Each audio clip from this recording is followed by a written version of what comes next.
My bad. Adam Curry, John C. Dvorak. It's Sunday, June 24th, 2018. This is your award-winning Gitmo Nation Media Assassination, episode 1045. This is No Agenda. Scouring the Sosh Nets, making toast, and broadcasting live from the capital of the Drone Star State here in downtown Austin, Tejas, in the Cludio. In the morning, everybody. I'm Adam Curry. And from northern Silicon Valley, where toast isn't code for anything, I'm John C. Dvorak. It's Crackpot and Buzzkill in the morning. Oh, wait a minute. See, this is why people tune into the pre-show on the stream. Because they think it's like I'm Q, I'm dropping breadcrumbs. And I said I'm making toast, and I guess you did a whole toast song, or what did you do when I was out? I did. I have the toast song on the recorder. Damn. Hopefully someone recorded it. No, I don't think they need to. I can play it at will. Oh no, that's okay. It's fine. I'll get the. Seriously, I'll get the recording. It's really okay.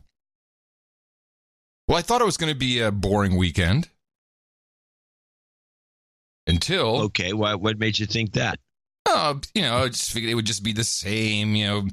We can't find the children. The children are being drugged. Hitler, Nazi. That would be a typical weekend for today's news network coverage. But instead, we got interrupted. Every channel, everyone was flipping out. Yeah. Tom Arnold has tapes. Now, you probably didn't see any of this, did you? I got a clip. I have a couple of clips. I would love to hear your. Well, my clip is about his threatening the president and not answering questions. In fact, I left the pauses in, but I've decided that because it's just dead air. You guys, he's coked up. And yes, I think my clips prove that too. Yeah, and he decides to he won't answer questions, so he just doesn't say anything, and the girl doesn't move it along. So I filled the space, the dead air. Well, shall I just do my clips first, and then we can do your comedy? No, you might as well do mine. Then you could. My clip will be a good intro for you. All right. So the background to this, I don't know if it's explained in your CNN clip. The background is several months ago there was this announcement by Vice that Tom Arnold was going to do a show going after the Trump tapes. And it's like, and we saw I think we might have even played the trailer. It was funny. It's like, okay, the guy's going, and it's Vice, so fine. He's going after the tapes. These guys, Vice, by the way, is not a media organization. It's an advertising agency. So they know exactly what they're doing. And then I guess Arnold was tweeting out pictures of him and Michael Cohen and referring to tapes. And so somehow. Oh, well, yeah, my clip is perfect. Yeah, and I'll just say that somehow I believe, and I basically took a piece from Nicole Wallace because she's so annoying, and I thought the two of them together would be fun to listen to. But somehow there was this confusion thinking that apparently Tom Arnold has access to the PP tape in Russia or something like that. It was very confusing, and they were and it was all the primetime shows. It was on Pooper. Idiots. I mean, this guy came in, trolled everybody, as far as I'm concerned. I think that is watching this interview, and he knows that Michael Cohen and I, when I leave here, I'm going to go back to the Regency with Michael Cohen. I want you to listen for a second. Just consider this, and I'm going to spend the weekend with Michael Cohen and the president, Donald Trump, Ivanka Trump. I'm spending the weekend hanging out with Michael Cohen, and there's a lot going on. You've disrespected him and his family, and there's a lot going on. So Tom, he gets to sleep. That's good enough for me. So, Tom, you are going to spend the weekend with Michael Cohen, the president's former attorney. Yes. So one person at a time. And by the way, we've seen this before. We've seen this. Who was the last guy who came on with Aaron Burnett on CNN who was drunk? I think there's a problem, ethically, there's a problem with bringing people on who are this wasted. He's totally wasted here. Even I can hear, and I'm not very good at recognizing that. Yeah. But, I mean, yes, he's clearly, it's kind of abusive. Sater, all these people that were friends of him, and I've got one person at a time, people from Trump's world. Did Michael Cohen tell you specifically that he is working with the authorities, that he has agreed to cooperate with the authorities in their investigation? I wouldn't. This is too important to me to F around, and you know the word I'm talking about. And I have a 5-year-old son and a 2-year-old daughter, and that's really why I'm doing the show. And we're having fun with these Trump tapes. But this is serious to me, Poppy, and I'm not effing around. No, I'm not saying you think I am. Did Michael Cohen tell you specifically, really just yes or no, that he is cooperating with the authorities should charges be brought? You didn't edit that. I saw that.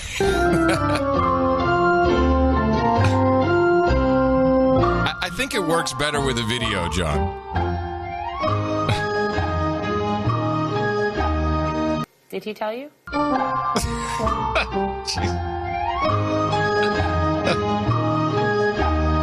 you not want to answer the question? No. You don't want to answer the question? Right. Okay. Because... Will you let us know what you learn over the weekend since you're spending the weekend with Michael Cohen? No. Thank you for being here, Tom Arnold. Thank you. Yeah, Appreciate it. Thank you. Okay. Wow. I kind of like the incoherent version more that he had with Nicole Wallace. Well, actually not incoherent. He was just completely mumbling, just spouting stuff off, and to me it was very entertaining. Well, I didn't think about this until you mentioned it. By the way, that was my edit. Oh, okay. I saw someone else did a version of that. That you mentioned, which is I didn't think about it, but now that you mention it, yeah, it's abuse. This is another example of this guest abuse. You get a guy on who's coked to the gills, can barely talk, and he's talking, and he just can't keep a coherent thought. He's so gone, and then you just and then you let him sit there silently for that period of time asking that question that he won't answer, and he just sits there looking at the camera and be freaked out, rubbing his beard. It's really bad. You're right. It's horrible. It's unprofessional. And here's MSNBC, the great NBC news organization, abusing him some more with Nicole Wallace. This is the intro. What's your mission now? Oh, my mission is to get him out of there because he's so incompetent and is so dangerous. And every day, this week with the children being ripped from their parents, I mean, he's obviously a racist, and he has racist people around him, and he is cruel, and he lies, and just the trauma that he's putting on all of America every day, and he's just changing everything about what we are as a country. It is so unsafe. What America represents, and eventually it's going to be China and Russia on our borders. No! I mean, I know it seems crazy, but just stock up. China and Russia are going to be on our borders. Huh. This is why I like this interview China better. and Russia on our borders. I mean, I know it seems crazy, but he's just changing everything about the fabric of our country. But it's just god awful. And so, it's god awful. I'm glad that my friend Michael Cohen is with us. Okay, he's with us like he's dead and he's a spirit. My friend Michael Cohen is with us. He's watching us now from above. So, of course, we want to, Tom, what do you have? What do you have on these tapes? At this point, nowhere in the interview has it really been explained that he has this TV show. But what do you have on what kind of tapes? Do you have the PP tape? What is the power? What is on the tapes that you're going to release on your vice? Well, the interesting thing about Donald Trump, he's this president. I mean, he's been on tape. The stuff that's available to the public already should be disqualified for a guy to rent a car, for instance. I mean, he started day one. I like this logic. The stuff he said that's on tapes that we've heard should disqualify him from renting a car. I don't know, like China with the social ranking or something? Maybe.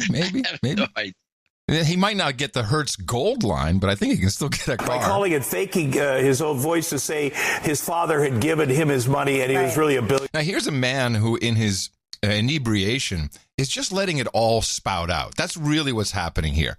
And it's just he's reaching back to before the election, before the real campaign started. Just anything he can throw out there, it's just spewing out of him. Right. And It's just sad. he's admitted to walking in the Miss Teen Universe pageant to see them naked and bragging about that on Howard Stern. So the stuff that's for public consumption already is just horrible. And the tape that I heard, he uses the N word and he calls his son Eric the R word for.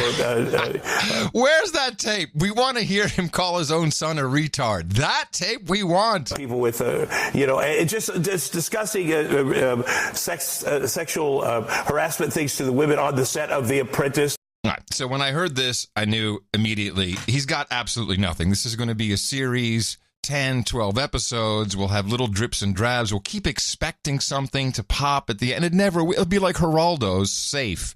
The Al Capone safe. The Al Capone safe. They're going to find any tape. Mark Burnett is not giving up any tapes. So he's got something, but most of it's going to be Howard Stern stuff, I'm sure. And here he is, just a little more about the president. And also, the irony is Donald Trump is an illegitimate president.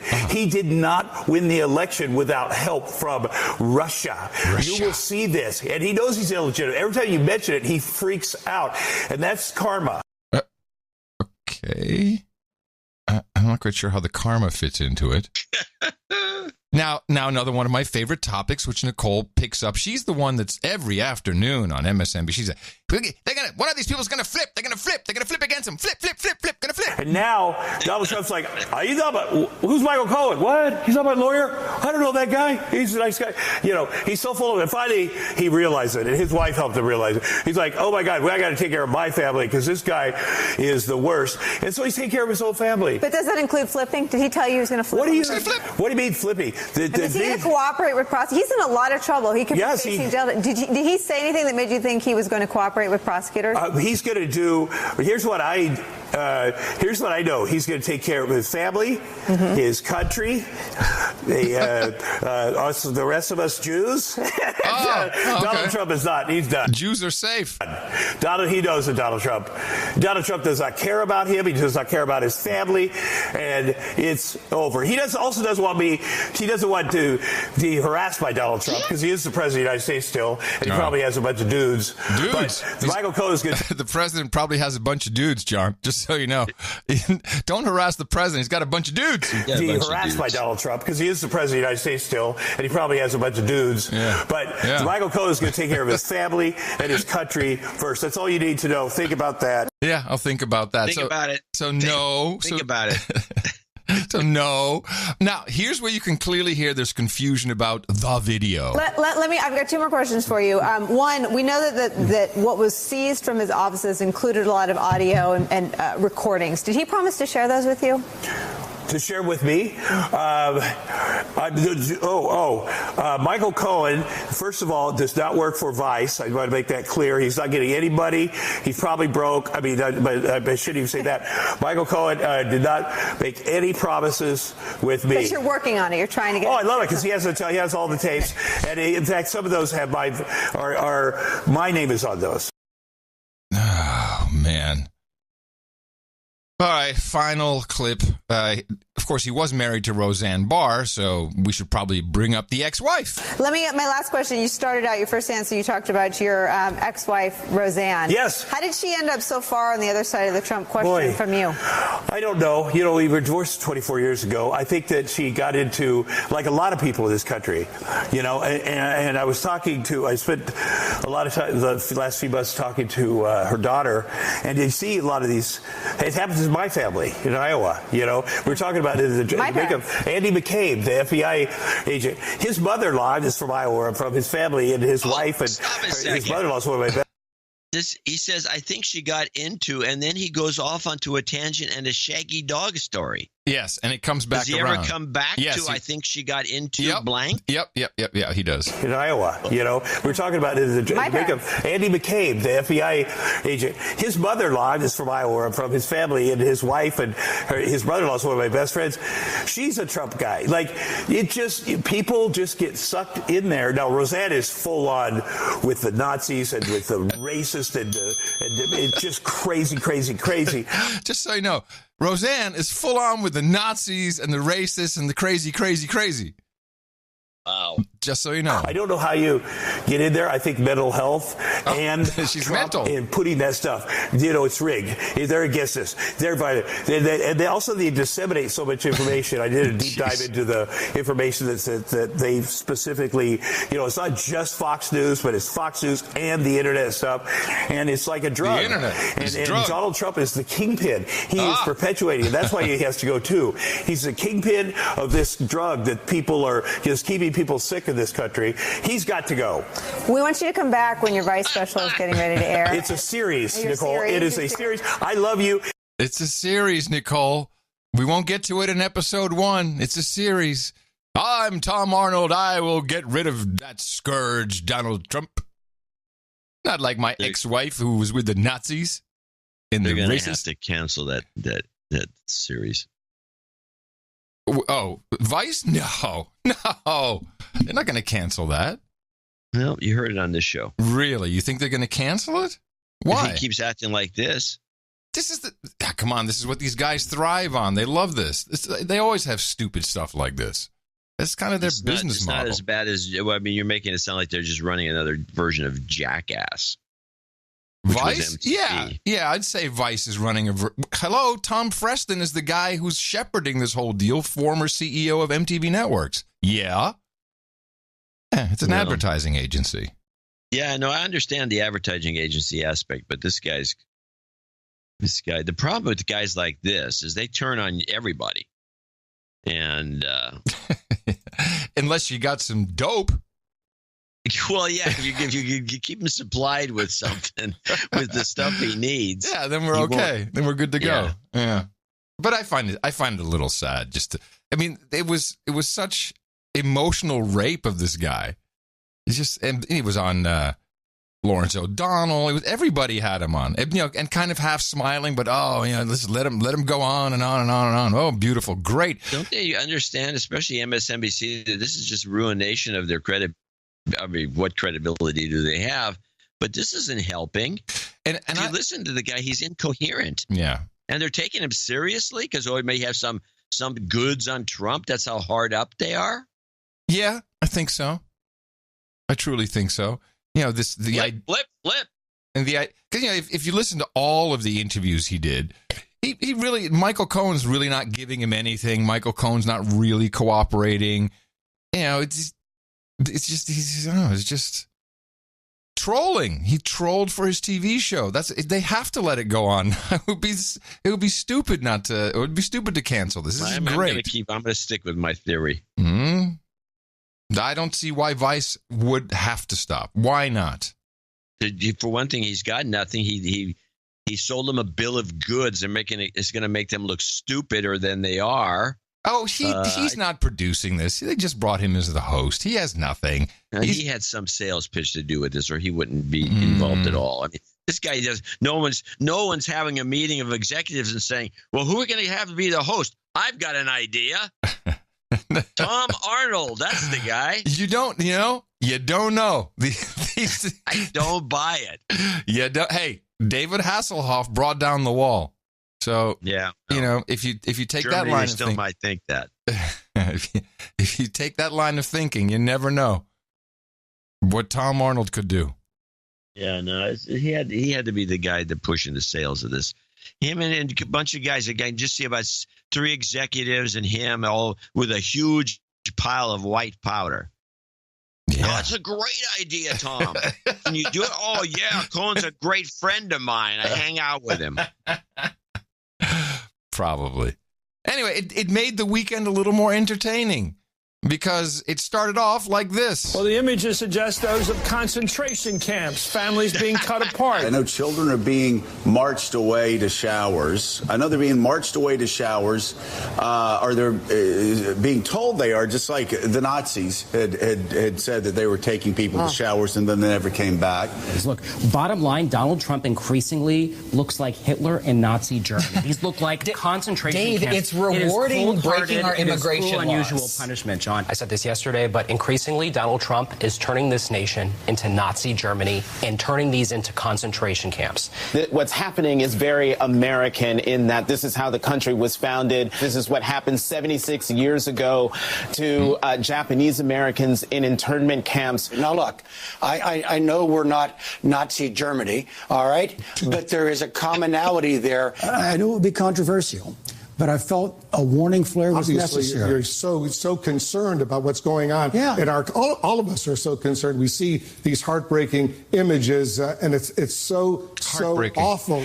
And this is a policy that is inhumane, indecent, un-American, completely dictatorial. And like I said yesterday, they are the tactics that have been used through history by the worst purveyors of pure evil, including slave traders, including Nazis, including terrorists. And now this great country is using them as well, and we should all be ashamed. There are commentators like Joe Scarborough bringing up the N-word, Nazi. Oh, the N-word has changed. We have a change. Good. Yes, we have Good a change. catch. Yes, the N-word stands for Nazi.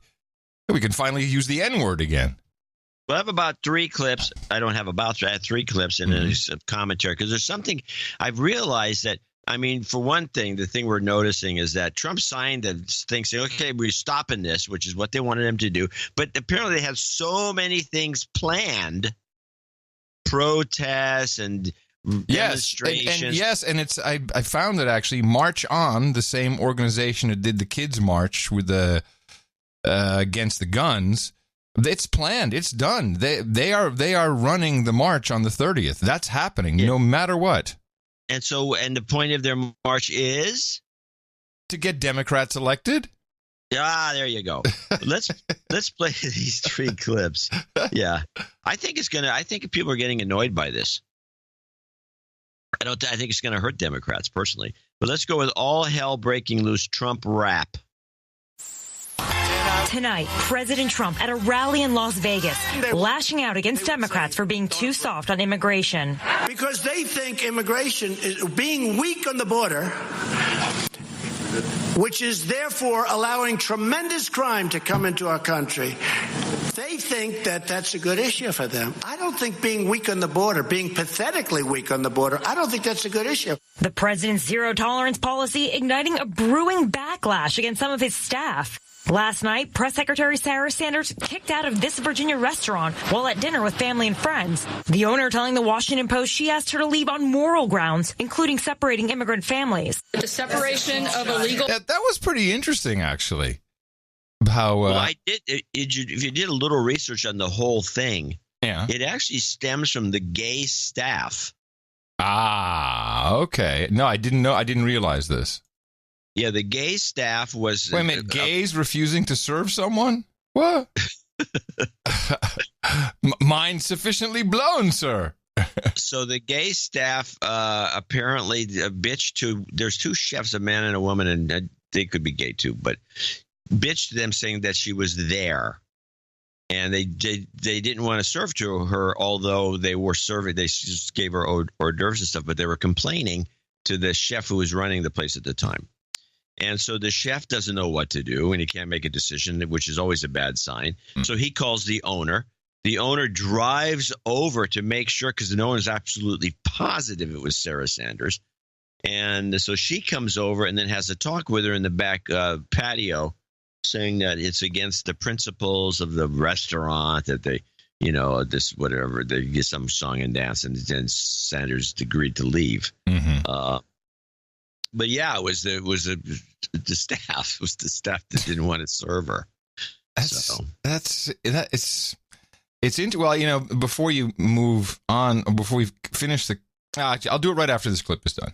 Alien families is the product of the same legal loopholes that Democrats refuse to close. Today, Sanders tweeting, "Last night I was told by the owner of Red Hen in Lexington, Virginia to leave because I work for POTUS, and I politely left. Her actions say far more about her than about me." I want a nation to treat every person. I have to interject. The funny thing, this was written up in the kind of an interesting publication called Heavy. The staff, because it was a gay issue that they were bitching about, and it was over the Trump's refusal to let transgenders in the army. So it had nothing to do with the kids in cages. No. And no. Oh, this is misreported. But well, I think the woman who owned the restaurant she's the one who introduced that topic. Mm-hmm. So it wasn't really misreported. It just was underreported. Oh. But I was reading this about the complaining about transgenders not being able to serve in the military. And I'm thinking, when did the Democrats and be so pro-military and they all want to serve and go to war? No. That happen? Oh, stop. This is where you're making a thinking mistake. The gays do not like the trans. They're not saying gays in the military, don't ask, don't tell, all that. No, trans. They hate trans people. In general, there is a huge rift between gay men and trans MF or FM. Doesn't matter which way they're going. So, of course, they're going to say that. It's actually quite rude and aggressive of them. I find the whole thing to be off-center. But let's finish this clip. I'm sorry. By the owner of Red Hen in Lexington, Virginia, to leave because I work for POTUS, and I politely left. Her actions say far more about her than about me. I want a nation to treat every person with dignity and compassion and fairness. Her father, Mike Huckabee, coming to her defense, tweeting, bigotry on the menu at Red Hen Restaurant in Lexington, Virginia.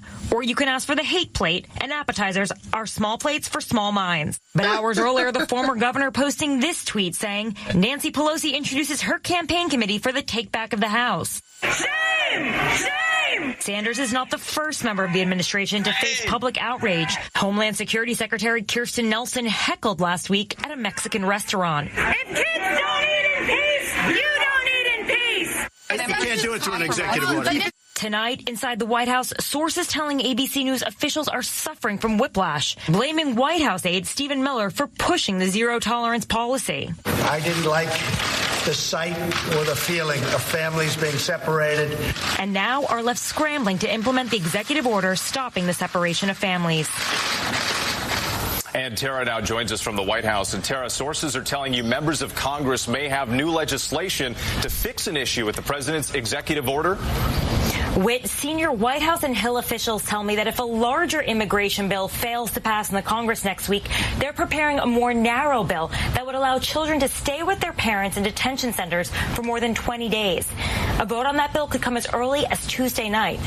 Oh, jeez. It's so stupid, this whole thing. And you were right about I was thinking that the next outrage would be migrant children drugged without consent. And besides the fact that news media can't discuss pharmaceuticals in that manner, this also really started in 2010 during Obama's years. And there's lawsuits that deal specifically with 2010 and forcibly injecting children with psychotropic drugs. Yeah. So we're not going to. No one wants to talk about that because it's not Trump. We're not going to bring that up. And Kirstjen Nielsen the protesters went to her house. And we're in front of her house playing the sound of the crying children and chanting and all of this, of course, is encouraged by members of Congress. I'm going to put up a list here of Democratic colleagues of yours who have called for the resignation of Kirstjen Nielsen, the Secretary of Homeland Security, in light of what we've seen happen over these last few days. Are you going to add your name to those ranks? Do you think she should step aside? Oh, absolutely. She should step aside. You know, I have no sympathy for these people that are in this administration who, know it's wrong what they're doing on so many fronts. But they tend to not want to confront this president or even leave. But they know what they're doing is wrong. And I want to tell you, for these members of his cabinet who remain and try to defend him, they're not going to be able to go to a restaurant. They're not going to be able to stop at a gas station. They're not going to be able to shop at a department store. The people are going to turn on them. They're going to protest. They're going to absolutely harass them until they decide that they're going to tell the president, no, I can't hang with you. This is wrong. This is unconscionable. We can't keep doing this to children. That's right. Just go and harass everybody. Yeah, that's good. Good to know. That's politics. Go and harass everybody at home. Meanwhile, Hillary Clinton raised $1.5 million to, quote, help families separated at the border. Oh, she's a genius. Which went to all the chip-in organizations. Yeah, sure. But I think it's important because she needed to show that she could still raise money. And that's why I think she jumped all over this. Right? To show, hey, I still got it. Yeah, because she's still running. I still got it. She's going to run again. The Democrats have gotten nobody. Now, here's a clip. This is the weird after Trump. Trump signed off on it, and in this particular clip, which may have been even a local clip, but maybe it was a network, but it had Kamala Harris, depends on what part of the state you're from, who's our senator, who wants to be the next president. She's the black woman. She's not that bright. And she says what she says in this particular clip, she comes out and says, is going to disqualify her. She's never even going to get nominated. But this is, again, everybody going next. Trump signed off, so they ended the whole thing. But no. Everyone's still going nuts.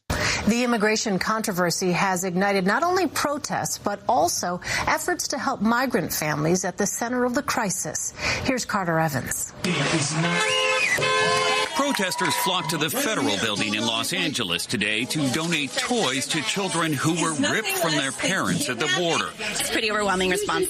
On Friday night, they rallied outside the federal jail downtown where detainees have been housed. About 100 separated children are believed to be somewhere in the city.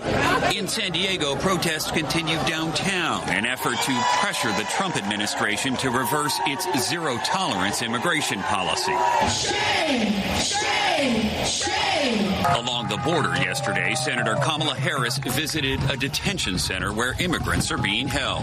These mothers have shared their stories, their personal stories that are a story of a human rights abuse being committed by the United States government. Back at the rally in L.A., Maria Vasquez says she knows what the children are going through. You left your family in Guatemala. You spent months in detention. You now have been granted asylum. Is it all worth it? Yes, it's all worth it, and I'm not one of the person that Trump thinks I am. This group is now planning to bring its protest to the border and deliver the toys they've collected to one of the detention centers. Meanwhile, California state regulators are beginning inspections of those facilities. Elaine? Carter Evans, thank you. A large number of migrants are trying to escape poverty and violence in the Central American country of El Salvador. Omar Villafranca is there with a story of two. All right. Okay, you can kill that. The more I'm watching this, I keep getting this sense, because of a clip we played the last show, that there's some cover-up going on of something else that began during the Obama administration.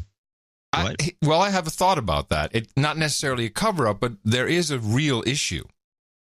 The Office of Refugee and Resettlement, I think it is, ORR, they have about $1.5 billion in contracts that are written out to mainly, and you've seen a lot of them in news reporting, to religious groups, churches. That's why you see clergy showing up, talking about, this can't be. Because, a lot of this it's all commercial business. So, we got to stop it because it's an outrage, but it will come at the expense of everybody we hooked up with these, it's $300 to $500 a night and fees for taking care of the refugees, resettling them. And they're the ones, by the way, that I think this is part of a bigger scam. Yes. And we've talked about this specifically. Yeah, no, you this. actually brought it up some time back. Yeah. And I was hearing this other stuff, and this is the clip. The next clip I want to play is a short clip, but it reminds me of the clip that we played on the last show about 8 months ago about the kid from Guatemala that was in a foster home, and then they brought him back. Now they ship him back to Guatemala to his other family, and he was really settled in. And then I heard this clip, and I got very, Now I'm getting very skeptical. Here, this is the immigration kid in NYC. But there are still more than 1,800 at other agencies, separated from their parents. Among them, 8-year-old Danny. He's in New York. His mother being detained in El Paso, facing charges after crossing the border illegally. His aunt, Neela Serrano, trying to reunite them. El Paso Processing Center has not responded.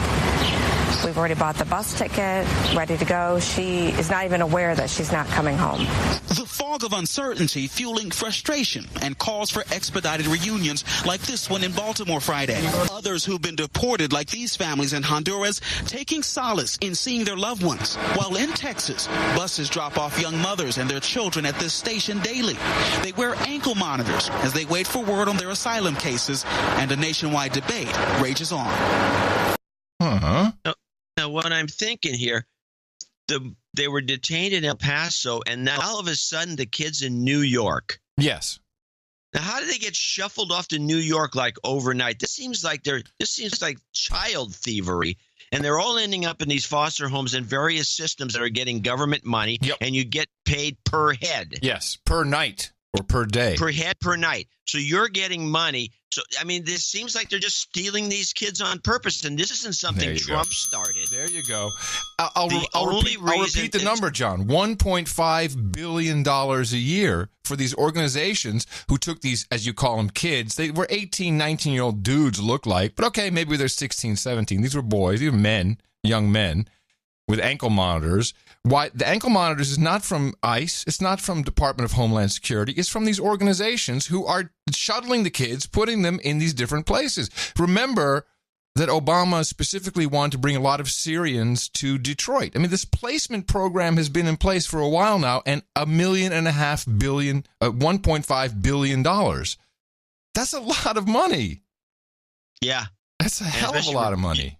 Yeah, and so especially for cronies. So this is nothing new, and it just the only reason it's gotten so much attention recently is because of this. Because one thing, they wanted to get Miller, who's always a target of the Trump. You mean Goebbels? And they started this you can't make any mistakes. What's it called? A zero tolerance policy, which makes everybody have to get into the system instead of just the select ones that they would have to shuffle around like that. I would suspect that kid from Guatemala and then this kid in New York. But the fact that there's a kid in New York and a mom in El Paso, how did the kid get to New York? Why is he in New York? How is this the same as putting the kids in cages? It's not the same at all. This is some underlying scam that has been going on for quite some time. So the data I have here is ORR. ORR is not a government agency. ORR is just a nonprofit who receives funding from the government, and they award about an average of $1.4 billion per year since 2002. It has 26 immigrant shelters that it runs, and the ones that we've seen on the news, the Walmart Supercenter in Brownsville. It's about $256 per night per person is what they get. But this is a very well established big network, and you said they're stealing babies, they're stealing children. That's interesting you put it that way, because who knows what these guys are doing? What's the oversight? Who has oversight? Who has been looking at them at all? Maybe they're, you say cover up. Yeah, maybe they're all scrambling. Oh, shit, we didn't track these kids. I knew we forgot something. I mean, it sounds like human trafficking at the base. Yeah, it does. Well, maybe it will come out. I don't know, but it seems like I think Trump was just flat-footed, because I think the corruption is deep into all these systems that have been in place since, I don't know, it may have begun before Obama. It could have been Bush. Probably. But you don't know. Abuses at any border is not something new for any administration, I would say. But luckily, we had the celebrities out in force and entertainment tonight to sum it all up, to tell us how we should think. Stars are speaking out on President Donald Trump's controversial zero-tolerance immigration policy that has resulted in a reported 2,000 children being separated from their parents at the U.S.-Mexico border during a 6-week period in April and May. Chrissy Teigen and John Legend were two of the first celebs to voice their outrage, penning a letter they shared via Instagram on the president's birthday last week. Quote, John and I are outraged to see and hear the horror stories of immigrant families seeking asylum and refuge in America being ripped apart due to the inhumane policies of the Trump administration. Sarah Bareilles also took to social media, tweeting, quote, this is beyond inhumane. On Father's Day, Anne Hathaway captioned this shot, my dad and I are disgusted and rocked to our core by the current administration's shocking decision to separate asylum-seeking immigrant families, the consequence of which is creating orphans with living parents.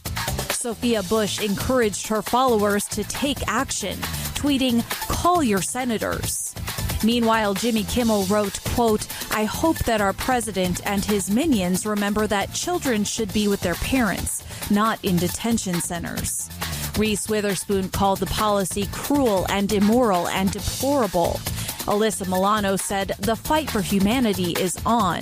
And Ellen DeGeneres tweeted, I don't care what your politics are, we can't be a country that separates children from their parents. Yeah.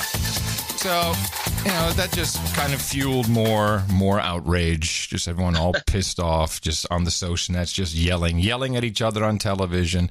I got one final one from MSNBC. This is Peter Emerson, who tried to bring in the Hitler meme and it kind of screwed it up. Peter, I want to get your reaction to a tweet by President Trump yesterday. He wrote, we must maintain a strong southern border. We cannot allow our country to be overrun by illegal immigrants as the Democrats tell their phony stories of sadness and grief, hoping it will help them in the elections. Obama and others had the same pictures and did nothing about it. I don't know where to begin. First of all, they were not the same pictures. I don't know where to begin. Well, it's true, but okay. What is your response? Well, it's the response that anyone who's read history would give. That is, you have to begin the process of turning people into animals by dehumanizing, sorry to mispronounce. Dehumanizing. You see, he's trying to say you got to, like the Jews are subhuman, they're animals. Yeah. That's what he was trying to say, but he got messed up there. Then he choked. Yeah. What did not help, and this was very curious to me, is Melania Trump's jacket. So she wore this jacket. And the biggest offense, quite honestly, is it was a Zara jacket from last season. I mean, please. That was insulting. But it said, I really don't care, do you, on the back. And it was, I think you could see that in two ways. And the minute the news hit, I ran off to the Sosh Nets to take a look. And indeed, a large portion of people thinking, it doesn't care about the fake news, mainstream media. A large portion of people think doesn't care about the children. They literally read it that way. Sure. That's a classic Dementia B break. Now, the crazy thing about it is that her spokeshole said, no, there's no message. See, that was the mistake.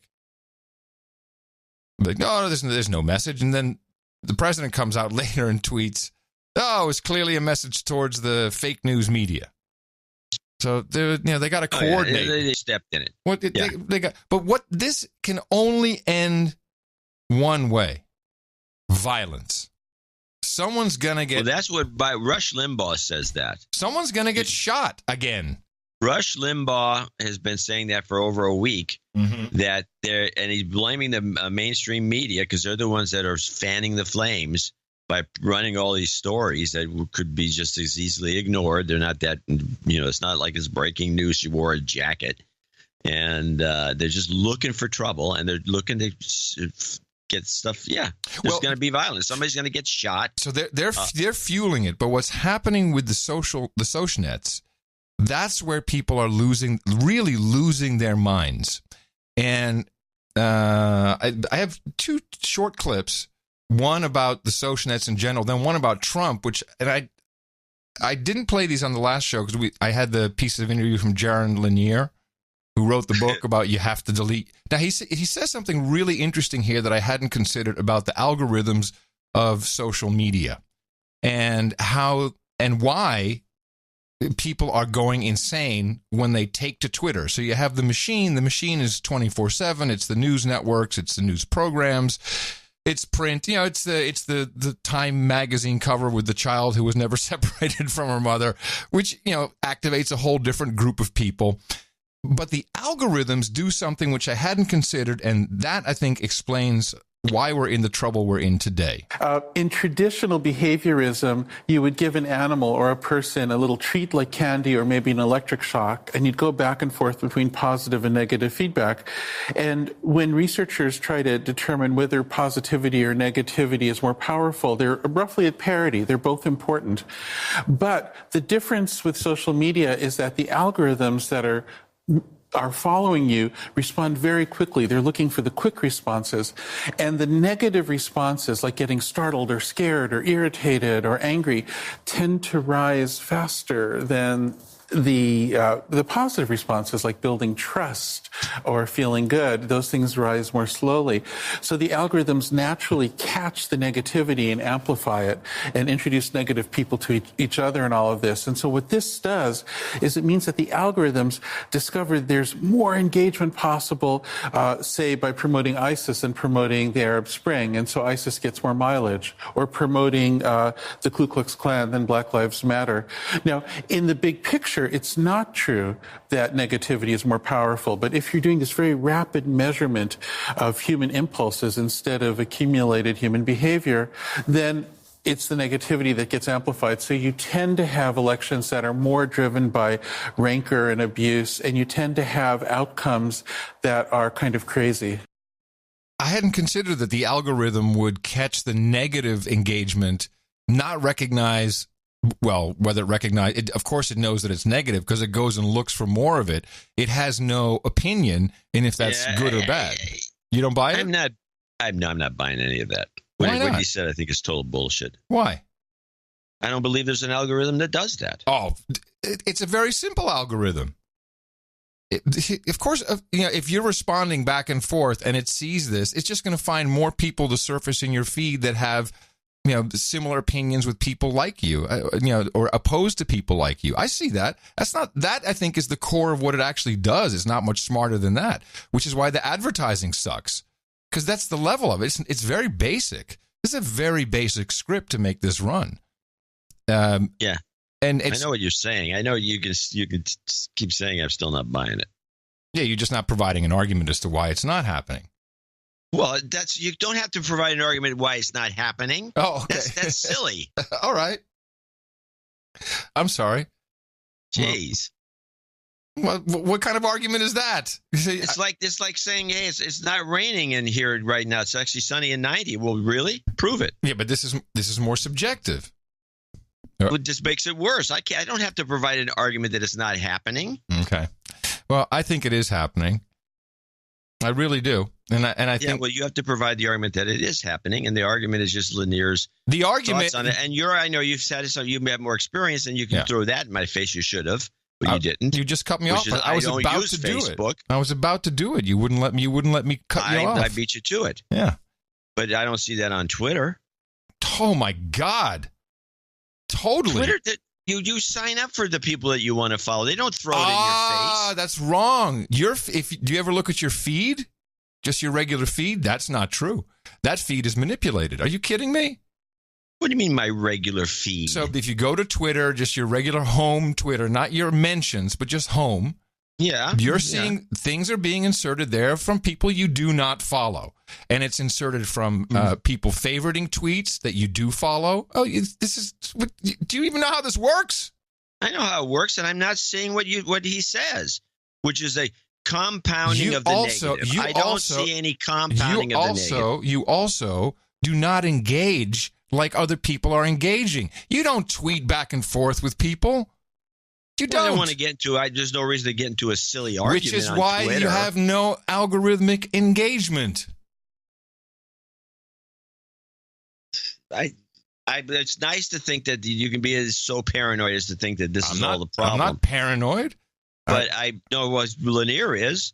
He's not paranoid. He has to sell his book. Well, he's selling a book that has nothing to do with paranoia. No, it's just I'm just saying that I'm not. I know you're what you're not saying. I ran into one. Here's the situation. You can say until the cows come home, I'm not seeing that. That's a Dvorak trick. There is no evidence of. Sure, that's your trick. You're not seeing it. You're not seeing it. It's a funny way. It's cool that you would put it that way. I think that's an interesting sleight of hand to say it's a Dvorak trick, but it's just the way I feel about it.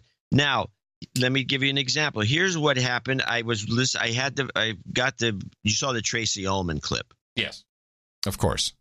I have a copy of it here. It's short, but she does this. And I think we should play it. But I played it, and I said I thought it was ironic that even though I don't apparently just ever say anything on Twitter, I said it was ironic that this was being promoted by Corden. At least that's where I got it. It was retweeted by James Corden. Yeah, well, that's James kind of Corden. like I'm English, therefore I hang out with real English comedians. Something like that.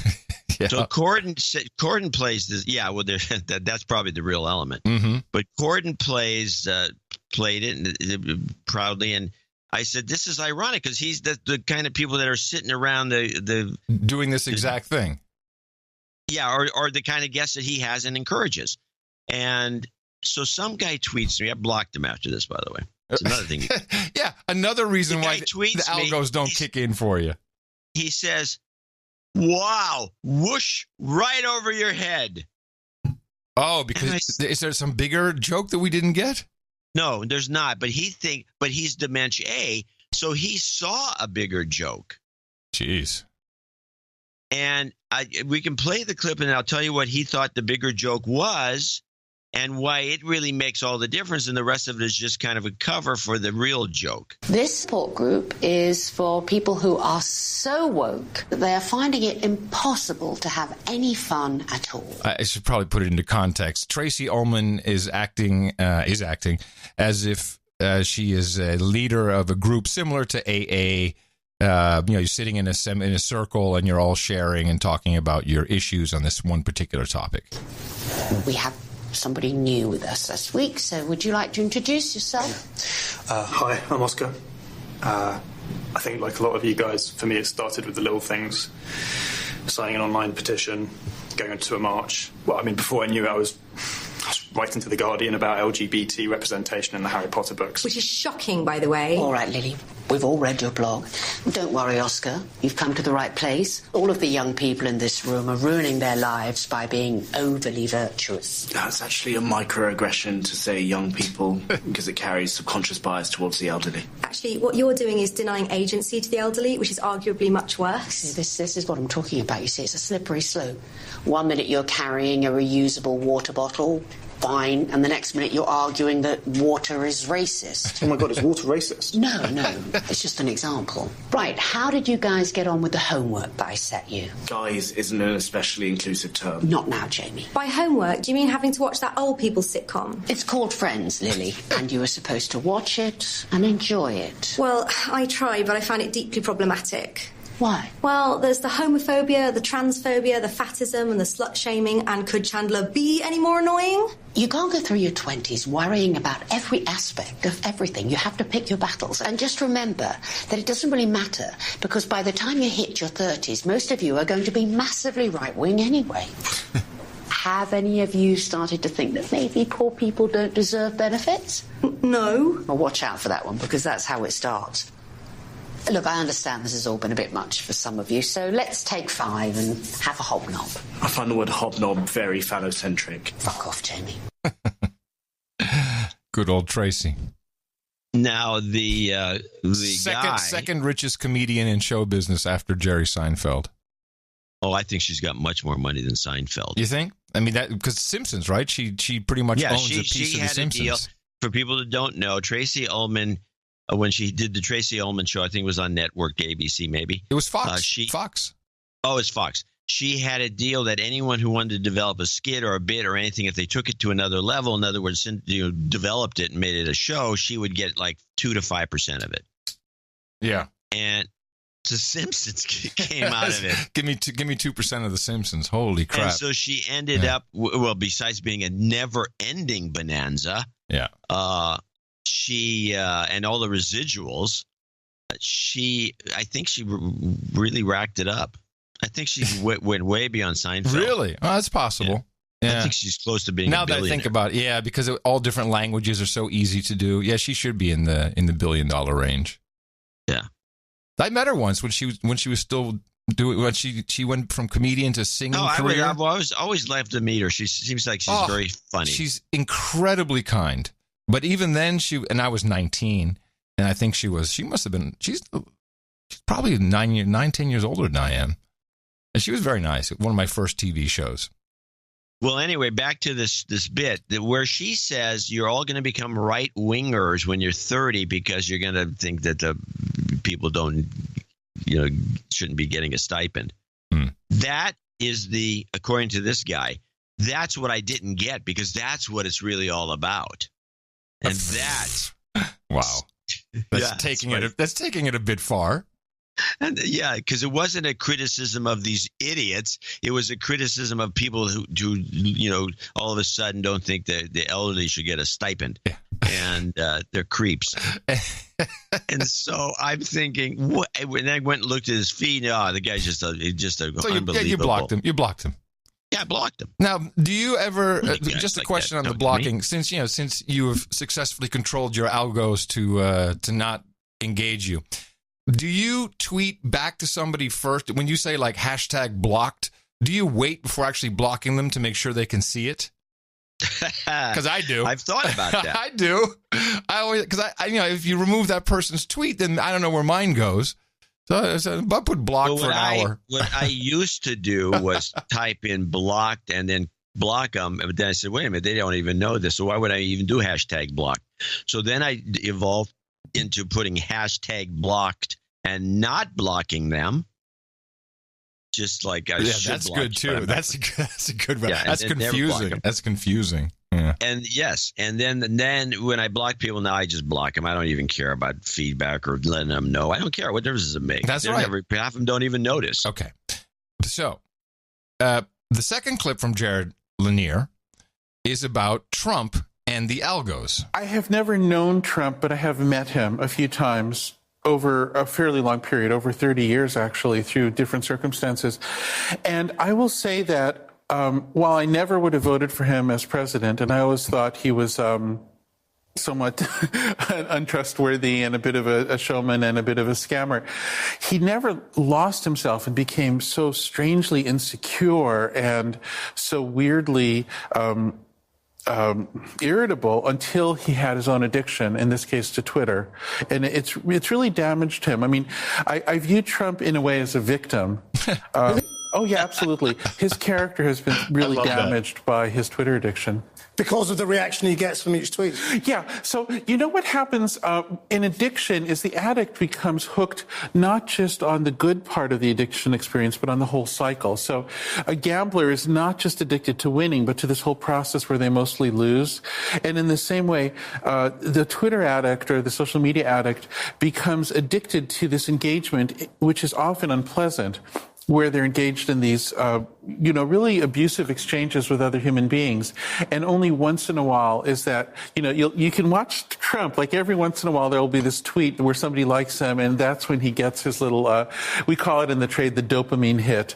That's what it's called on Facebook, for instance. What trade? He gets this little dopamine hit, and then he dives in for more negativity and things, then he gets it again. And you can see the addiction playing out. Yeah. I like that he called Trump a victim of Twitter addiction. It's cute. Twitter addiction. It's interesting. I mean, the guy's amusing at this level, I have to say. In the trade, we call it this. Like, what trade was he talking about? Well, if you saw the whole interview in context, then because he kind of goes back to the history of how this developed, and particularly Facebook, which came from a different place than Twitter. I'll give you that. But Facebook came from rating people's faces and being rated. So, it was Zuckerberg trying to get a date. Yeah, but along the way, in their industry, whatever he said, they figured out that, oh, wait a minute, we can give people a dopamine hit by letting them have likes. I don't think they figured it out. I think that it just happened naturally. Yes, it happened. It wasn't a plot. No, it was not a plot. But once it happened, they're like, "Oh shit, this is working." Yeah. No, there's no doubt about it. They took advantage of it. That's for sure. Okay, so I'm not going to deny that. No, but I'm not going to not blame the social networks for all the problems that we have. I think it's as good as any rationale, but it does increase the speed at which people get irked and go crazy. Yes. There's no doubt about it. And all I'm saying the is speed increases. I think there is a high likelihood that is being tweaked, and not even purposely for evil, just to keep people engaged. This is the word, engagement. How do you keep them engaged? By giving people what they want. What do they want? The stuff they're looking at. All right, give them more of that. And we want it now. Yeah, that's exactly it. But with that, I'd like to thank you for your courage and say in the morning to you, John C. And the C stands for Can't See the Algos Dvorak. I'm not looking. John C. Dvorak here, and I don't believe there's algos. That's in the morning, all the ships and sea boots on the ground, subs in the water, days and nights. Yeah. In the morning to everyone in the troll room. How y'all doing?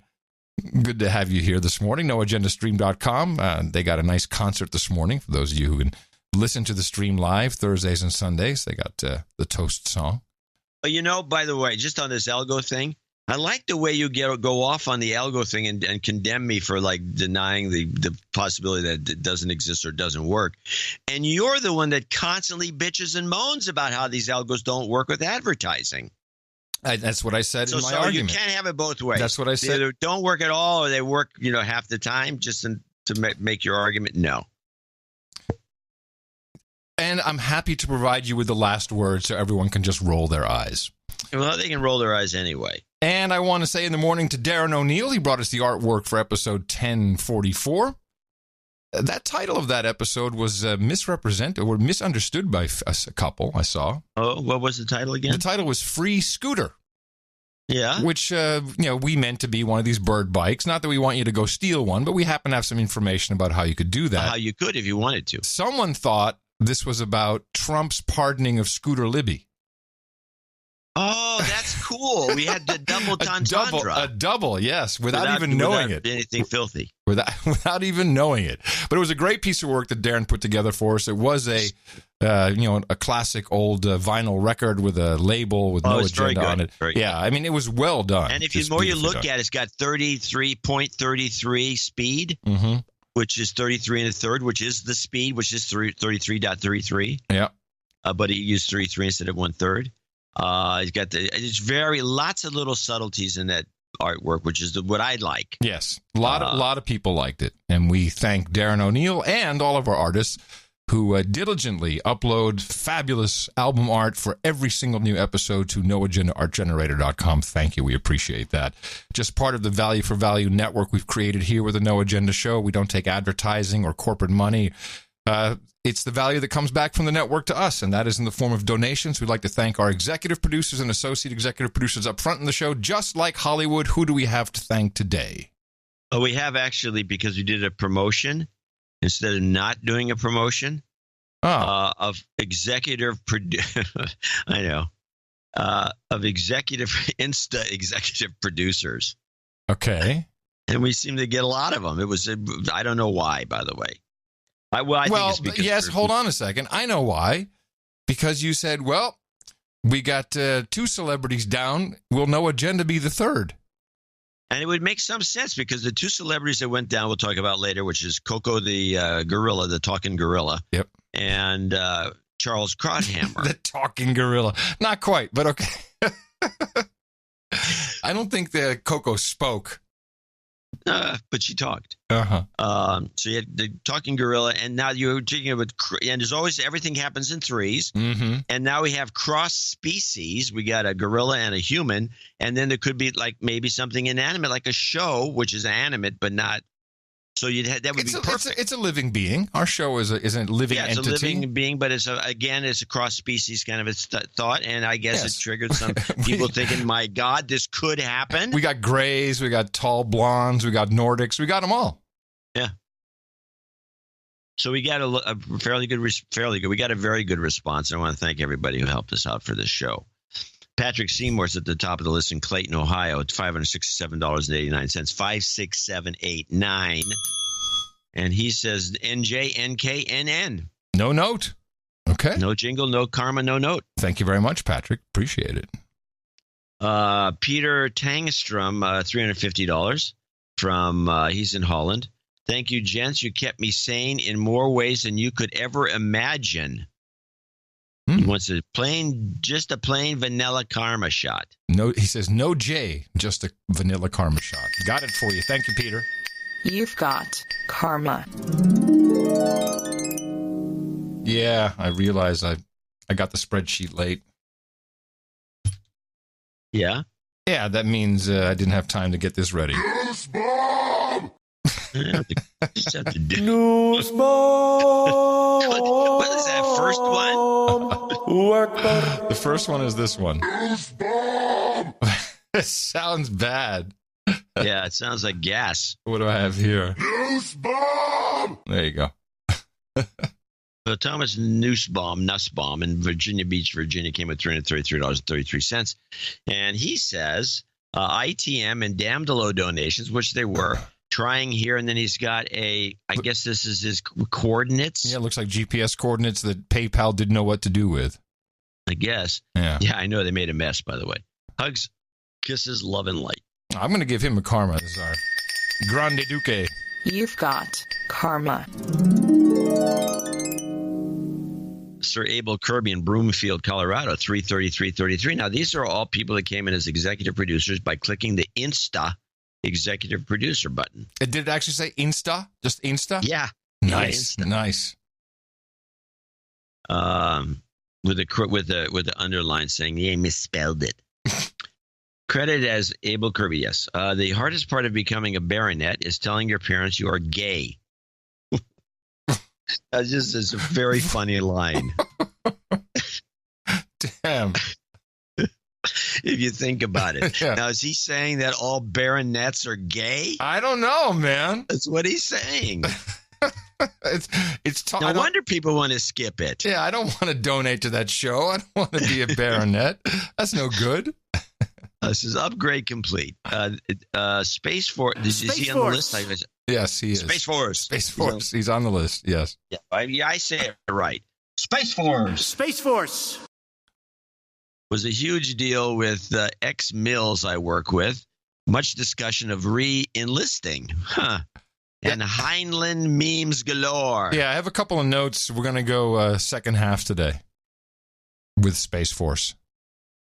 Oh, okay, good. Yeah. Adam, if they ask about your OTG phone, this is a suggestion. We asked for suggestions. And this is one of yes, I have a few today. Yes. Well, and is Adam. Oh, wait, so someone sees my Nokia E71 and goes, "What is that?" And then you say, "Well, unlike your phone, this won't ionize the earth." I don't know. I don't know if that one's gonna. I think I'll get like a huh. I don't think that will do much. But I appreciate the thought. He says, John, can your magic eye see through plaid skirts? Of course it can. Hello, it's a number Bausch one and thing. Bausch and Lomb, baby. We're not messing around. No jingles, no karma. Onward to Sir Slotcar with $333.33 in Loomis, California. You're worth every penny, NJNK. We want to thank. Now, who was the guy that came in with the NJNK? It was Sir Anonymous, Dog Patch. Yeah. I want to thank him for dreaming that one up. The NJNK, yes, fantastic. Yeah, it's become a thing. Ryan Little in Cambridge, Massachusetts, $333.33. He's got some link. Diabetes vaccine appears to be a present cure 8 years later. Biggest news breakthrough since insulin for lifelong diabetics like myself, but no coverage. Well, why? Yes, Ryan, email me some information. I'll dive into it. He's got the link right there. I think that's the information he's talking about. Right, but I know myself. Okay. Okay, well, we'll look into it. Yeah. We'll cover it. Yeah, of course we will. Yeah. Sir Christoph, the Baron of Buckeye, $333.33. It's been way too long since I donated. Please de-douche me. You've been de-douched. And send me some much-needed small business owner karma. You've got karma. Onward with Sir Nubbin. Sir Nubbin of the 500s, $333.33. By the way, back to Sir Christoph. This is one of the reasons we do the newsletter, because there are people out there like him who have donated for years sometimes. ITM, gents, this is Sir Nubbin. I would like to have jobs karma, Nubbin. Okay. Jobs, and jobs. Let's vote for jobs. You've got karma. Kevin in Grand Rapids, Michigan, $333.33. In the morning, as a millennial dude named Ben, I'd like to make a down payment for all of the sane analysis you provide to all your listeners. My hobbies often leave me surrounded by enlarged amygdala SJWs. And my work is full of people cheering for more war and more big brother policies. I've had a lifelong interest in politics, history, philosophy, and at times I'd question whether I was the only one who saw the news cycles and the propaganda put out by the M5M for the low-level emotional drivel it is. I've caused many of my professors and progressive friends grief with my off-script and unhinged criticisms of the double-thinking and inconsistent talking points they push as fact. That's when No Agenda came into my life. When another dude named Ben by the name of Nate hit me in the mouth during one of my classes during the primary session in 2016. Sadly, neither one of us has ever contributed to the No Agenda show for our twice-weekly dose of sanity. And to end my douchebaggery, I'm making a donation to pay back some of the value I have received. Woohoo! I also like to call out Nate as a douchebag. Buddy. Although he does his best to hit everyone in the mouth, he has yet to contribute financially. Without donations, No Agenda would disappear, and there would be no alternative to turn to for both quality news analysis and hit John C. Dvorak whistle tunes. That's for sure. Nowhere can you get our hit John C. Dvorak whistle tunes. I'd like to some moving goat karma for finding a nice apartment. And please play Don't Worry, Be Happy, Putin, Pew, Pew, Pew, Cyber Attacks, and Putin. Don't worry. Be happy. Don't worry. Be happy. Don't worry. Be happy. Where does Putin go? You've got karma. I don't know what happened to Putin. What happened to Putin? I don't know. Hello, weird. Podfather and Podpiper says survive of the virtual reality to another 333.33. It's a record. It has come to my attention due to a series of ear-piercing recorder squeals. Oh, I see what he's saying. I was thinking he was talking about having his ears pierced, but he's talking about me and this machine. Yes.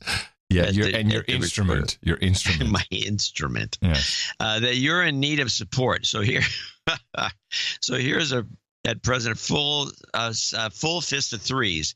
It was high time for me to donate, especially since I've moved on to an engineering technician job that pays double the amount from my former job. Expect more donations in the future. Title change. If possible, I'd like to retain my knight name, but have the additional title of Baronet. Work of the OTG slaves. Accounting at the very end. He's got the accounting. I wonder if the Baronet is if he's a straight or gay Baronet. Jingle request. If acceptable, a clean play of the Russian Connection. It's a parody of Kermit the Frog's Rainbow Connection. You know what that is? Yeah, I think it's this. Let me see. Is this it? Yeah. Yeah. You want to play? Yeah, I'll play a little bit right now. I'll put it at the end. Hold on. There's so many questions about Russia. Okay, I'll put it at the end. Put it at the end. Lastly, I would like to offer my former co-worker, Josh, congratulations on purchasing his home, housewarming karma, and a douche bag to him. Douchebag. We're still not donating since he hit me in the mouth back when we carpooled together. One of those. And one of those. You're listening to this whether you like it or not. That's on right. The carpool. I guess he's Which, walking by the way, now. we encourage. Yes. Keep up the great work. Your rational thinking keeps us all sane. Cheers. Baronet work of the OTG slaves. Survive of the virtual reality. And Nicholas Haller. Okay. Thank you for that. Last 3333 is 3:33 a.m. in Iowa City. And oh, yes, I have a note that he wrote on a card. I appreciate card notes. Many of them go up on a wall. Oh, okay, he wants to be anonymous. Thanks for all you guys do. I work in education, and for as bad as you think it is, it's worse. I believe one of the most overlooked problems in education is the number and quality of administrators. Hello?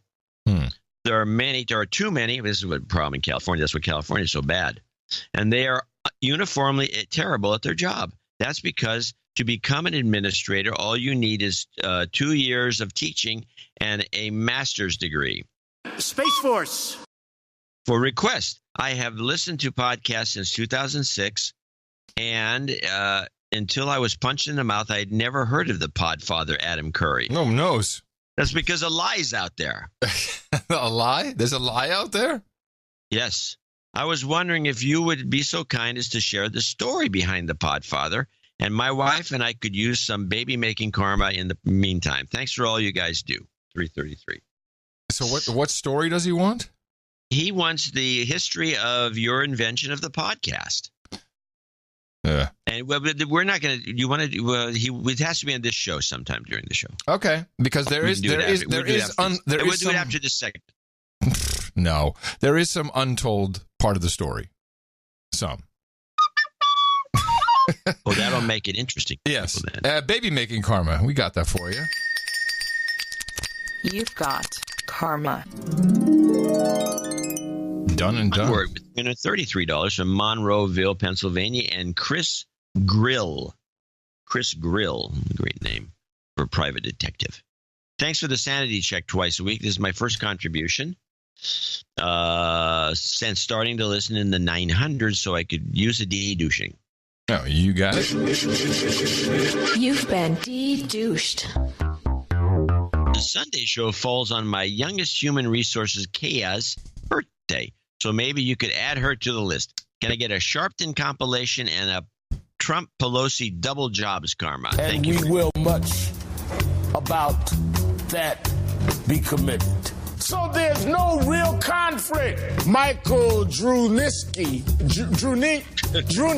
including Lincoln himself, Daniel Day-Lewis. Behind Monica Lewinsky, the one and only Trey Songz is here.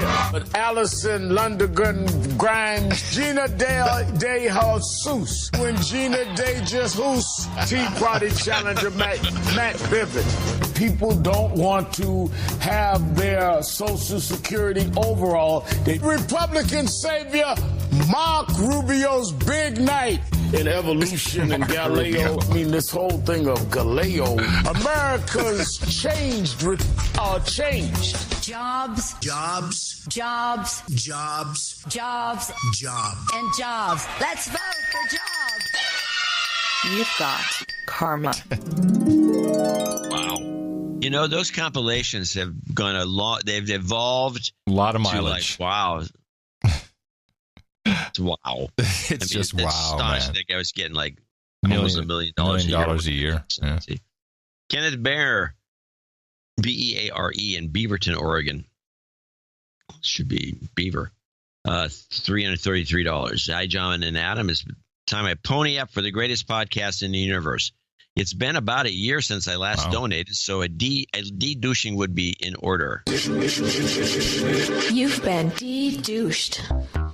Just this past week, I was losing my sanity over the whole onslaught of media madness around the immigrant children.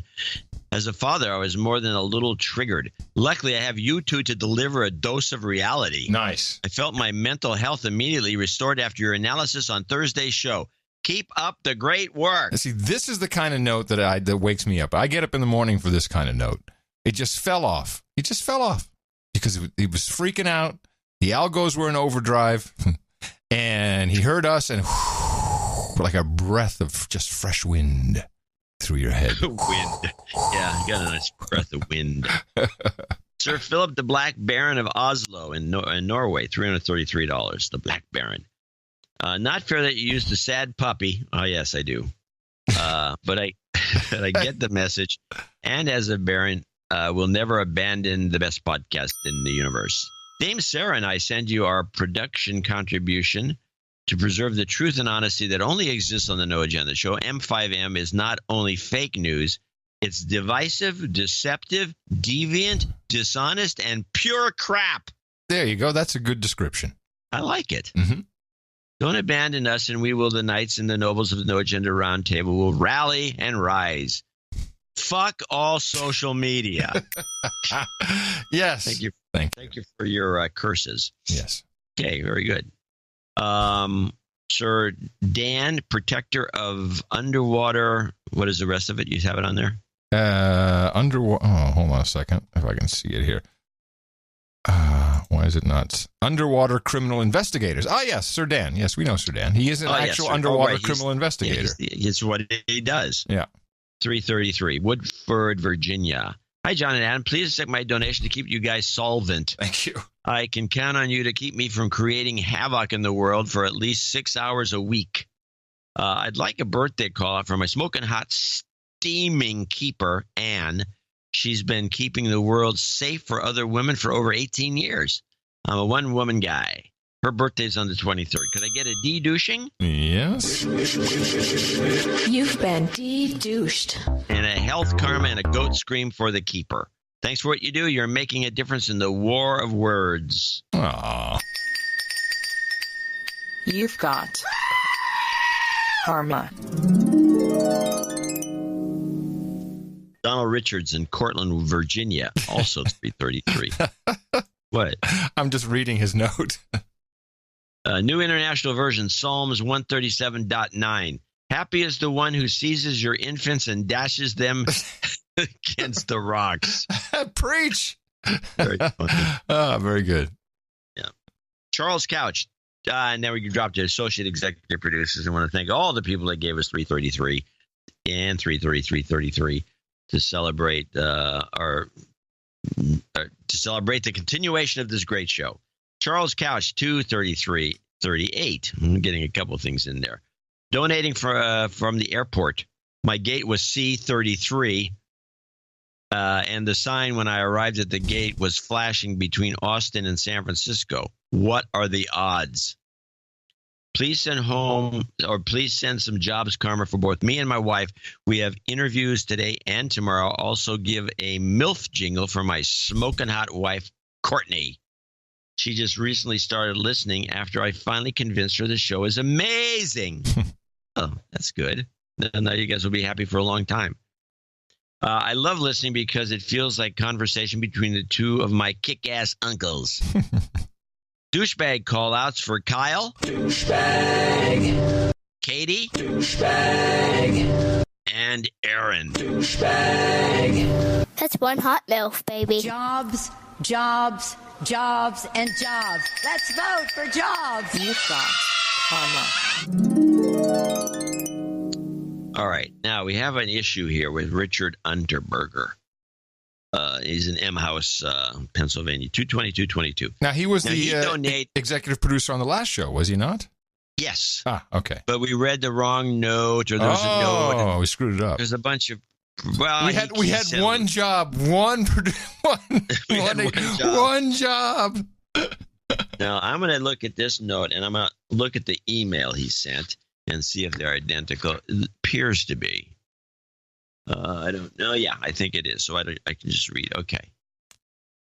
Well, no, it's not quite the same. I'll read from the email. I donated again, and this time my note should be in the spreadsheet. Just in case it isn't here I go. It's long, but consider it a twofer. Drunk donation during a marathon of cornhole. By the way, so I'm flipping around on the Sling TV network, and there's ESPN. It's going to be softball or a World Series, College World Series. And instead it was the finals or near the finals of the Cornhole Championship. I had never heard of cornhole until I moved to Texas, and it's kind of a national pastime here. Well, but if you come from the Beavis and Butthead era, you got a whole different vibe. Yeah, it means something else. Now, so I'm watching this. It's actually fascinating. There's the two guys in the finals, and one is going to go into the losers round for double elimination. People know what that means. So I'm sitting there watching it, and Jay, my daughter, comes in, and she said, "What are you doing?" I said, "I'm watching." I said, "You ever heard of cornhole?" She says, "Yeah, it's a game." That's what she says immediately. Mm-hmm. And I said, "Well, here's the championship." And she sits down and she looks at this thing. Now, these two guys are from a distance are nailing it, and they're doing blocks, and there's two sides to the bag, and one of them sticks and one of them goes in, and they something called an airmail where you just throw it from a distance, go straight in the hole, and you try to block the other guys. It's actually kind of worth watching for a while. And she's watching. Is it on the level of curling? It's faster. Okay. It's like curling and so far as the idiosyncrasies are concerned, but it's a faster paced game. I mean, they really rock. Because curling, the attraction of curling is hot chicks who yell. Well, that's different. Okay. I suppose anyway. So these guys are just killing it. It's astonishing. And most of by the way, if you're going to play this game and you don't know how to play it, you should watch these pros play it, because most of the shots are before the hole and they slides into the hole. 90% of the hole shots are from the sliding in, as opposed to straight airmailing it. They call the other one, which is hard. I prefer my airmailing technique when I'm cornholing. I'll bet you do. Now, so Jay sits down and watches for about 5 minutes. She goes, interesting. Yeah, they really packed them in, big audience. There's like 40 people in the stands watching these two guys. The championship. Okay. Anyway, I'm glad you got that out of your system. Someone's getting cornholed today. Sounds like a recipe for success to me. So I'm guessing that Richard Nadeau was watching the same thing. But he says, drunk donation during a marathon of cornhole. Last week's note didn't go well, and so here I'm to give what I can during the time of scant support. I'd like to ask for a douchebag de-douching. You've been but that randomly got covered last weekend by another donor's note attributed to me. My fellow, I read the wrong note. Yeah, it happens. It's a mistake I made. Yeah, it's me. It happens. It's on me. Yeah. My fellow. You should say my bad, man. And you know what I think about that? You despise it. I do. It. You really don't like people. It's my bad. My bad. Why don't you just say, eat shit? Because that's what you're saying when you say my bad. Really? It doesn't even sound like it. No, it's a way of taking responsibility without feeling sorry. It's the modern day equivalent of way of taking responsibility. It's insincere. Yes, it's the modern day equivalent of I apologize. Doesn't mean you're sorry. My fellow producers really need to step it up. With the show has been excellent recently. We all benefit greatly from the wisdom and experience of John and Adam because we're older, and the top-notch no agenda community as a whole because they're great. Step it up, people. Can I please get a relationship karma, as I recently lost the second love of my life, much like the first, to the opioid epidemic. She's not dead, just gone. Oh, man. That's terrible. Yeah. Can I please get some? I have a little piece on that after this is over. Can I please get sincere junkie karma for my ex to become a healthy person and not kill herself? I know it's a lot to ask for, but can I please get a tiny project car karma for my second Honda Beat? I recently purchased it. Did you see the picture of this? Was that in the email? It's a gorgeous car. It's a great little car, isn't it? It's pretty. It's a little 3-cylinder, hot-looking sports car. I'd have one of those. They're not allowed in this country or something. Hey, girls. Hey, baby. Want to ride in my Honda Beat? I have been busy tracking down and importing parts for for in Japan. For in Japan is what he says. Besides you guys, it's been a cornerstone to my sanity during the difficult time. I don't know what karma would sound like, but I trust Adam to pull off something. Thank you for all you guys do, and know you are doing an incredible thing, and we all need you guys. Oh, thank you very much. Okay, double one for you. You've got karma. You've got karma. That should do it. Now, he is Sir Chard of the tiny cars. Of tiny cars, not the just of tiny cars. Tiny. Of tiny cars. Yeah. Anonymous in Phoenix, Arizona, $207.46. Call me some guy from Phoenix if you want. By the way, relationship karma seems to be working. Maybe a request for more? I'm within earshot of knighthood, looking forward to being part of the round table. Oh, let me give him some more relationship karma then. Here you go. You've got karma. I put some top spin on that relationship karma for him. Sir Johnny the Swamp Knight in Washington, D.C., 202. Washington, D.C. is the best we can do. Hail to the podcast in the universe. Oh, hail to the best podcast in the universe, and greetings from the swamplands of Washington, D.C. The dry spell in donations is always assigned to step up and let you know how crucial the show's analysis is for critical thinkers and sanity. Even then, Dimension B can take a mental toll. In my neighborhood, there continues to be a Pence loves penis stickers on light posts. I need one of those. I need a Pence loves penis sticker. Unstuck, please. And F Trump graffiti, and there's even a store that sells nothing but this stuff called The Outrage. There you go. Just find The Outrage, and they'll send you the selection. Excellent. This kind of hate isn't healthy or constructive, which is why you see the shameful harassing of public officials. I humbly ask for a dealer's choice of Reverend Manning jingles. Love and light, Sir Johnny the Swamp Knight. Okay. That's a sure enough money shot. Woo, Jesus. Woo, Lord. Look at that. That's a money shot. Kellyanne Conway is a money shot. You've got karma. Love the Rev. Why didn't that guy get a show on MSNBC? Politics are wrong. Yeah. Sean McClellan, $200.33. Enjoy the unique perspective of your media deconstruction. Keep it up.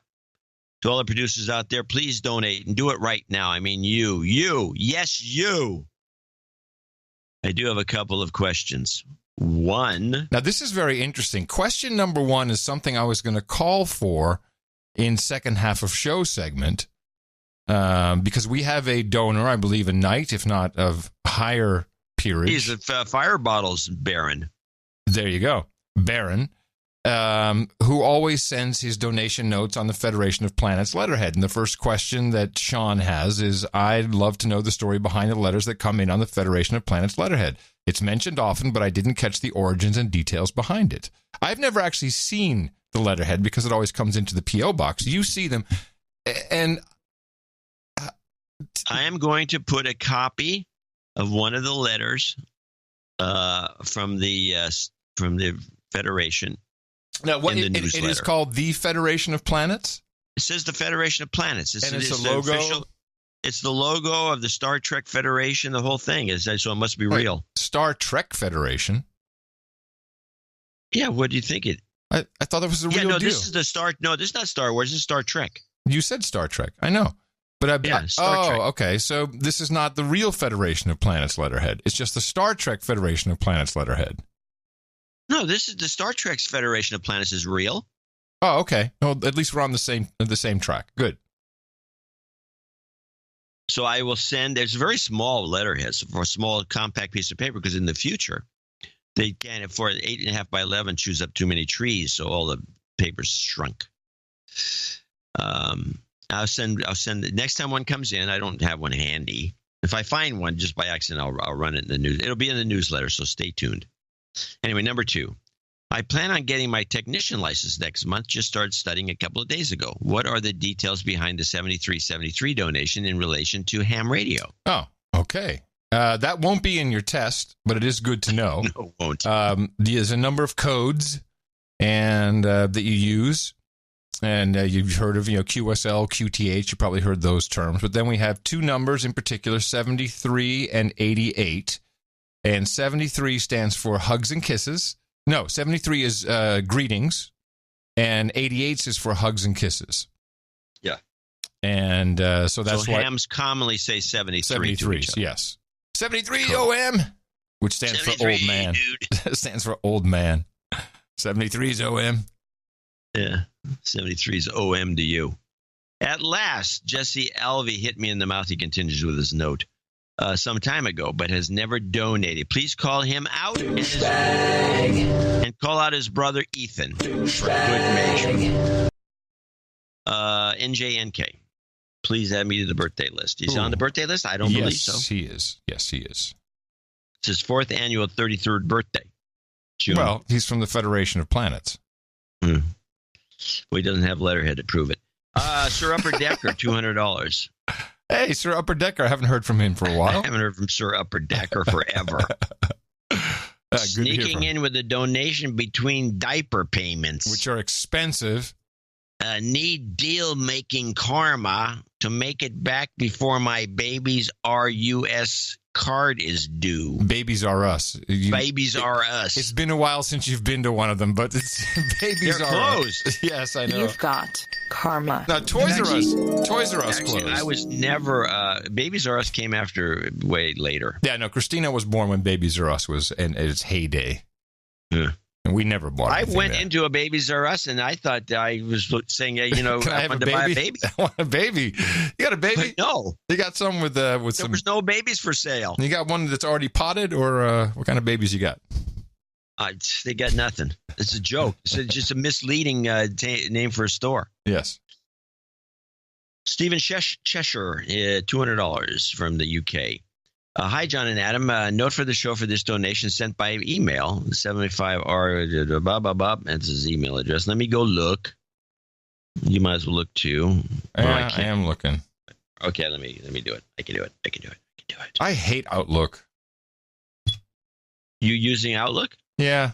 Well, it has some form of a database, and then you can search in the database.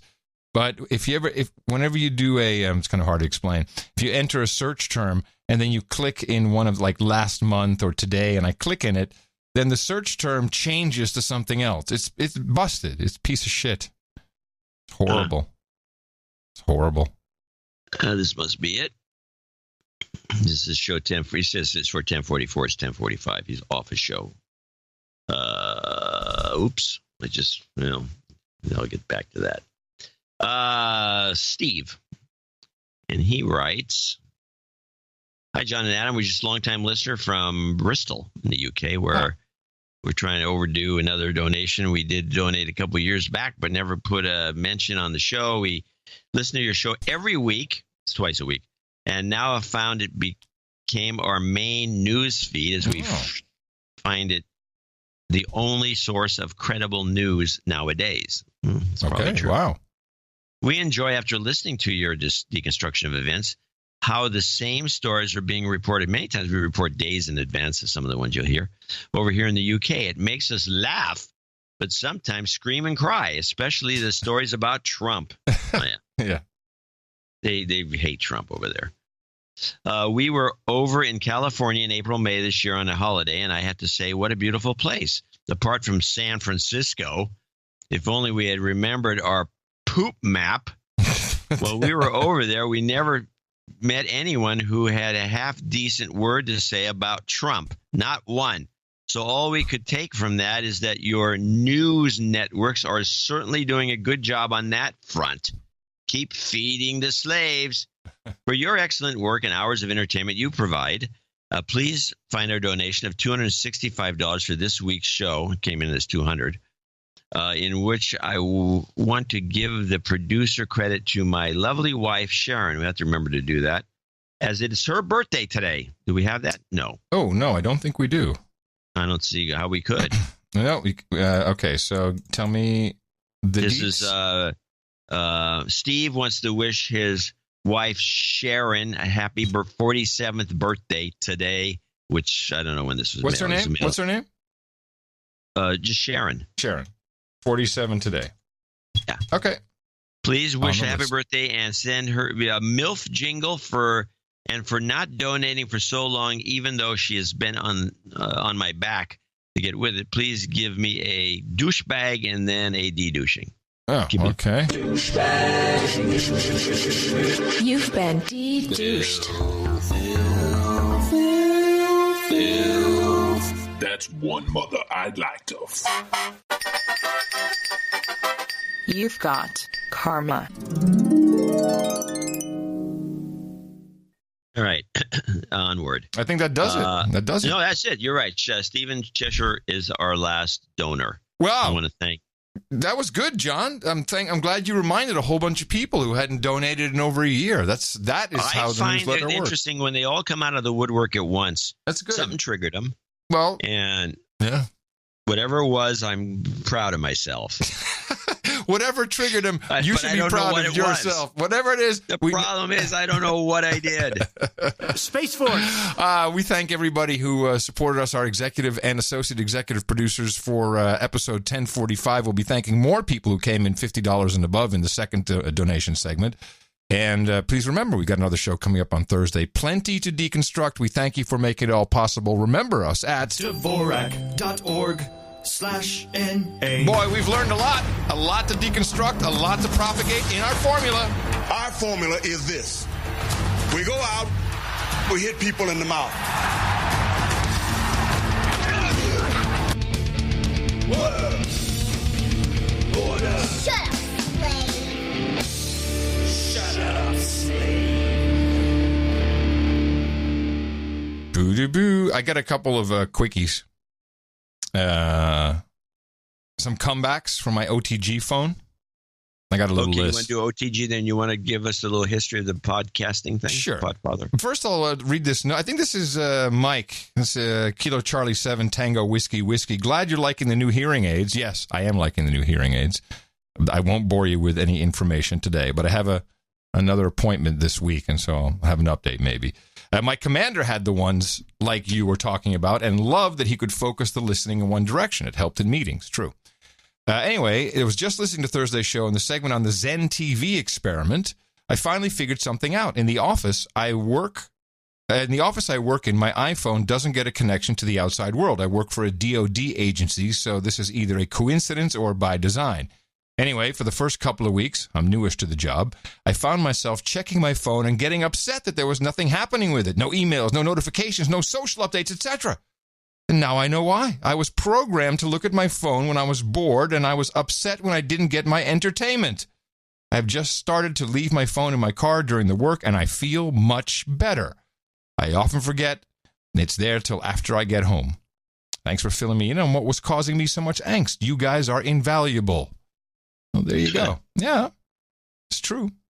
And I'm going to be, I put an order in for, I can't. It went on pre-order in the UK and many of the European Union states, the Nokia 8110 4G. Yeah. Ooh. Yeah, so it's a that's nice. A 4G phone. Yes. There's only one other 4G feature phone, which means it's not a smartphone, and that is the the AXP5. So what is this going for? What's the Well, so this is a remake. I'm gonna look it up. Now this has got me intrigued. You'll like it because I have one of the old Nokias that are with the chrome back. They're really dynamite. Right, but so this 4G is really this is the 8110. It's the banana phone as made famous in The Matrix, the one with the slide that pops down. So they remade that, and they did it with 4G, which is going to be necessary because 3G is being turned off everywhere to make room for 5G. Going to kill us all. Our DNA will be ripped to shreds, but boy, we'll have great connectivity. It runs the Kai OS, Kai, which is a fork of Android, and it has no apps. It has like bookmarklets on the screen, so it has the Opera browser. In fact, you can get a yellow one. Yeah, yellow or charcoal. I think $79, I think, is what it's going to go for. And you have a browser, you got your text messaging. They've done the text messaging right, so it looks like a chat. I can't find one for less than $150. Well, it shouldn't be on sale at all yet. It's only on sale in the UK. Nokia 810 banana phone, 4G, 4GB, 512 MB RAM, 2.4 inches, 2 megapixel smart. It says smartphone. It's not a smartphone. They don't know what they're talking about. No. Here's an 8. It could be that it was 79 pounds, but I think 150. Look, it's not available in the U.S. yet. It shouldn't be. So July 4th, I think, is when they start selling it in the rest of the world. But I think that could have legs. You know, especially the 4G. No, it doesn't show it with legs. It just slides open. You're so funny. You're so funny. Anyway, so when I have that phone, which will also look very weird to people who are familiar with seeing the Black Mirror, here are some of the comebacks. Are you ready? Oh, okay. You want to do the surprised voice each time, so I can. I'll do the surprised voice in a different. I'll try to vary it a little bit. Yeah, mix it up a bit. Okay, here we go. Hey, hi, Adam. Hey, hey. What is that?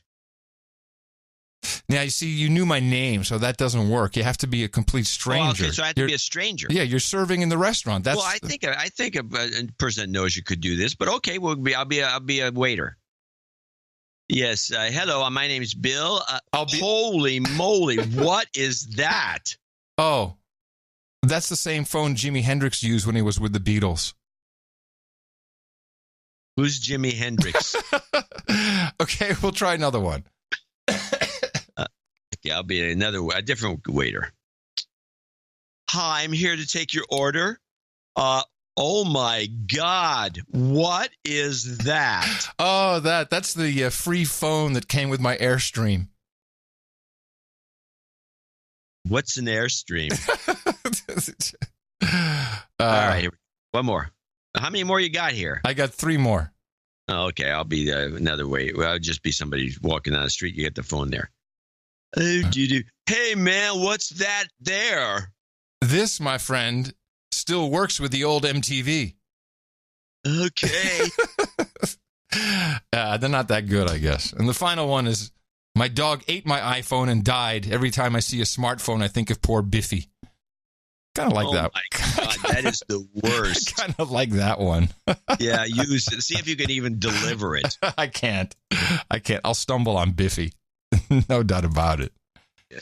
It was interesting to see just in the off-the-grid OTG, Cisco has announced it's going to buy July Systems, a startup that uses Wi-Fi to gather insights about visitor behavior in physical spaces like malls, stadiums, and airports. Now, Cisco's already partnered with July Systems, so they're scaling this up. And $45 million, it's a good deal. That's what they're valued at. But you know that's with Cisco, they're kind of instrumental in the infrastructure of the internet. What are they doing? I don't know. You got me. They're just worried about Huawei. Yeah. Are you worried about Huawei? No, they are. Everybody is. Right, yeah. I'm not. Yeah. I don't care. Huawei. Yes. So I have a couple interesting. Well, no, let me save these. I'll save them for later in the show if they come up. What else? I do have the Purdue Pharma thing, which is talking about the addiction. You brought addiction up, and we have one of our producers. Is this about the lawsuit? Yeah, but it's got some other stuff in it. They did an interview on one of the networks. I think it was CBS. Yeah, it was CBS. And they interviewed one of the salespeople for Purdue. I didn't realize that this OxyContin thing. They're actually blaming this one company for the whole opioid crisis. Somebody's got to go down. They should go down. She worked for him between 2001 and 2007 or something. I mean, this was going on so long. This has been really going. These guys must have made billions. Let's play this. It's the family, right? Isn't it one family who owns the Purdue? It's billions, I tell you. I think it was just a big charade. Carol Pernera says she joined that charade in 2008 as an OxyContin salesperson for Purdue Pharma. So bottom line, sell as much as you can. Sell as much as you can. To what end? To making money. Just a year earlier, Purdue had admitted it falsely promoted OxyContin as less addictive by, among other means, claiming the drug's slow-release formula did not cause a buzz or euphoria. The company said the misstatements ended in 2001. But amid a widening addiction epidemic, Panera claims the company taught her to tell doctors that some patients might only appear to be addicted. In training, she was given a term for this, pseudo-addiction. This concept of pseudo-addiction come with studies backing it up? Wow. We had no studies. We actually, we did not have any studies. That's the thing that was kind of disturbing, was that we didn't have studies to present to the doctors. You know how that sounds? I know. I was naive. A 2015 study published in Current Addiction Reports found no empirical evidence to support pseudo-addiction as a diagnosis. In a statement to CBS News, Purdue said it is confident that OxyContin sales have been consistent with the information contained in the FDA-approved label. But the word pseudo-addiction doesn't appear on OxyContin's label, and a spokesperson for the FDA said the labeling is not intended as a discussion of pseudo-addiction. I reject any notion that there's science behind pseudo-addiction. Oklahoma Attorney General Mike Hunter is one of 24 AGs suing Purdue and other opioid manufacturers. Many of the lawsuits mention pseudo-addiction. Do you think this is an epidemic that begins with Purdue Pharma and OxyContin? Yes. That's the start of it all. Yes. Carol Panera, who quit in 2013, says she hopes the drug maker is held accountable. Do you regret the 5 years you spent with Purdue Pharma? I'm going to sum it up and say this. I think that was one of the, if not the worst career decisions of my life. So they're really going with the pseudo-addiction defense, huh? Yeah, also pseudo-overdose and pseudo-death. Not really dead. You're just pseudo-dead. Wow. So I've been following this, and they seem to be the only one. I mean, and really, they manufacture it. It's the distribution that is the problem. You know, you've got the pill mills. Yeah, they've got nothing to do with that. No, they probably do. Look, they're drug dealers. And someone's got to go down. From time to time, you got to take one down. It's going to be these guys. Yeah. So screw them. They're liars. They're horrible human beings, because they know exactly what they were doing. Pseudo-addiction. Pseudo-addiction is hilarious. So we got news about Anthony Bourdain, and I love how this was all done by some local French guy who did the autopsy, I guess. This is from the New York Times. Police at the time ruled his death a suicide by hanging. From an investigative standpoint, the only question left was whether he had any substances in his body, which was a question, of course. There were none, save for the trace of a non-narcotic medicine in a therapeutic dose. Christian de Roquigny, the local prosecutor in charge of the investigation, said in a text message to the New York Times. Whoa, great investigative work there, guys. What the hell? They told us what it was. What was it again? I forgot. They didn't tell us. Oh, no, they didn't tell us? No. A non-narcotic medicine in a therapeutic dose, which means it was Chantix. Yes, of course it was Chantix. But we're not going to know. The New York Times is, I got a text message. We're good to go. Who cares? It's fine. It's just non-narcotic. Very disappointing. Yeah, well, what do you expect? Did you really expect? No. Of course I didn't really expect that, but still, holy moly. Holy moly. Holy moly. That's our new, we should just use that all the time. Holy moly? Yeah. I used it a minute ago. Let me see what I have here. All right, now we're going to stop. You're going to tell us about podcasting. We had a request from one of our executive producers. The part of podcasting that is poorly told, because by the history books it started in 2004, but it actually started in 2000. And I went to New York. I had to go beat somebody up over some money I was owed, and which is a true story. Another story for another time. And Dave Weiner was in New York at the time. I think he was just for some conference. And I knew Dave Weiner from Radio Userland and the blogging stuff and RSS. And I had written this blog post. You can still find it on archive.org, which is the final yard, I think it is. So instead of, the last yard, instead of the last mile, the last yard. And I had this concept in my head, which was, since at the time we only had modems there were cable modems, but they were always on. It wasn't broadband. It was more broadband than dial-up, but it really wasn't all that great. The cable infrastructure really sucked, but you didn't have to dial in, so it was always on. And I had this idea that in order to create a good multimedia experience, which we didn't have, it wasn't click and play. It was click, wait for 10 minutes, and then all of a sudden it would play. If it was video, it might take a little, less long with an MP3 file. Hard for people to imagine, but that's the world we were in. I said, why not, since the computer is always on, it's always connected to the internet, why not create a little thing, a little program that runs in the background, and when there's a new video or piece of content is available, it downloads it without telling the user, but when it has it on its hard drive, it pops up a message and says, hey, I've got something new for you here. And then you click on it, it plays immediately, which would give you a great experience. Like, I clicked on something, it said it was new, and it played immediately, which would have been sorcery and magic at the time. And I presented this to Weiner, who scoffed at me and didn't kick me out, but was like, whatever, I think he thought I was, MTV boy, shut up. But then I took his software, his Radio Userland pro scripting application, and I created what I was talking about. And he looked at it and he said, I now understand what you're saying. You have to promise me one thing. I said, what's that? That you never, ever touch my software again. Okay, I promised that. And that's when he came up with the way to implement this, which was the enclosure tag in the RSS feed format. And we were actually using this for 3 years before podcasting came to be. But it wasn't until the iPod happened that in my head, it clicked like, wait a minute, we can use this in conjunction with the iPod, because I looked at the iPod and didn't say jukebox, as everyone was saying. I said radio receiver. All we need to do is have a way for people to subscribe. And we had that. The RSS mechanism was subscribed, and I built a little script and it popped it over to the iPod, and that was the birth of podcasting. Ta-da! Ba-dum! I did that pretty well.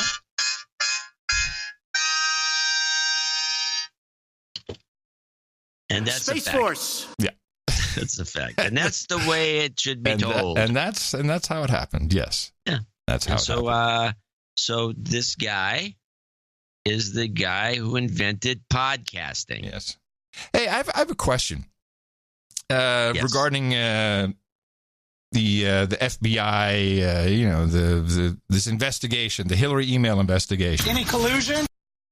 So I kind of said as a throwaway joke about their not having the emojis to provide context around the Strzok and Page text messages. And I don't think you were joking.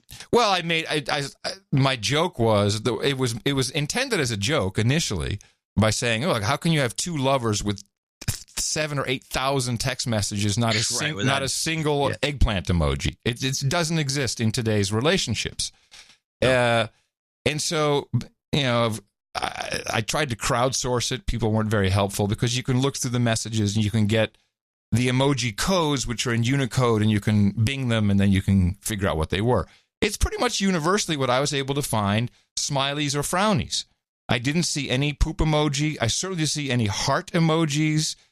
No words, affirmative words of I love you, baby, I'm thinking of you. None of this. Yet when these text messages came out, it's kind of hard to tell, exactly how they came out or who released them or why. But the narrative immediately was they're lovers. And in this investigation, we now also find that FBI lawyer number 1 and FBI lawyer number 5 were also in a romantic relationship. Which, by the way, the CEO of Intel just had to resign because they have a no fraternizing policy. But at the FBI, it's okay. So you can just stay there. In both cases, now I don't know if we've seen the text messages from lawyer 1 and lawyer 5, but it really changes the context from, baby, I'm going to stop him. We didn't even say baby. Don't worry, I'm going to stop him. He'll never be president. Which, between lovers is a very different context than I'm going to stop it. It's text, you have no context. Maybe it was written in complete hate. The guy is polishing up his AR-15. I don't know. But the way it was presented, I find highly suspicious. Moreover, now that we have 2 other FBI agents who are also in a romantic relationship. If that even matters. it matters because it provides very specific context between these two messages. And from the beginning, from the moment it came out, it was FBI lovebirds, well, this. And I'm not buying that. I think that was brought in to soften down what was being discussed. And in fact, if you read them without the context of lovebirds, it's conspiratorial. No one is really questioning that. Well, I have to assume, I'm not going to condemn the argument because you might be totally right. And you have to assume, and I could be totally wrong when I say this, that it was well known in the agency that these two were shacked up or they were doing it. I defy so they were lovebirds. I defy anyone except you. I defy anyone to show me text messages with the person they love, even your kid, that doesn't have a heart emoji or kiss emoji or hearts in the eyes emoji, more than just smiley face, frowny face. That is not that. It is now a part of our language. All right. Well, it was just an open challenge to anybody out there who does texting with their lover. Yes, and also if anyone can find any of the expected emojis in those text conversations, let me know. I mean, I've looked through as much as I can without finding anything. I see a lot of smileys and frownies. That's all I see. All right. Well, it could be a conspiracy. And 7,000 messages, not a single sext. Not a single one? Well, we don't know that. They could have been judiciously removed or there's a possibility of, I know. I agree with that. It doesn't make sense. All right. Now, if it was an old married couple, it would be different. I have a note, but I want to read it after you do your Coco rundown. Coco rundown? Oh, yeah. We said you want to talk about Coco, the ape, the gorilla. The talking gorilla. Yes. Well, I don't really have any clips about that. I was going to talk about Kraudheimer. Well, let me do something on the gorilla then. Okay. Coco the gorilla, who knew sign language, actually. So Coco died. And what is your impression of Coco? Just from what you know from the media. And this has been going on for decades, this Coco story. I remember it's a fantastic gorilla. That's a very emotional, emotional gorilla that's just a human. It's a human that can't talk, but it can sign and could like a banana and wanted to screw other gorillas, I guess. I don't know. It was a mixed bag of it, but they always had like Robin Williams with Coco and Morley Safer with Coco. And they all come back with a tear in their eyes saying, Coco is glad to meet me or something. It was good. It was mushy. That's mushy. Well, mushy. Jen the zookeeper sent me a note.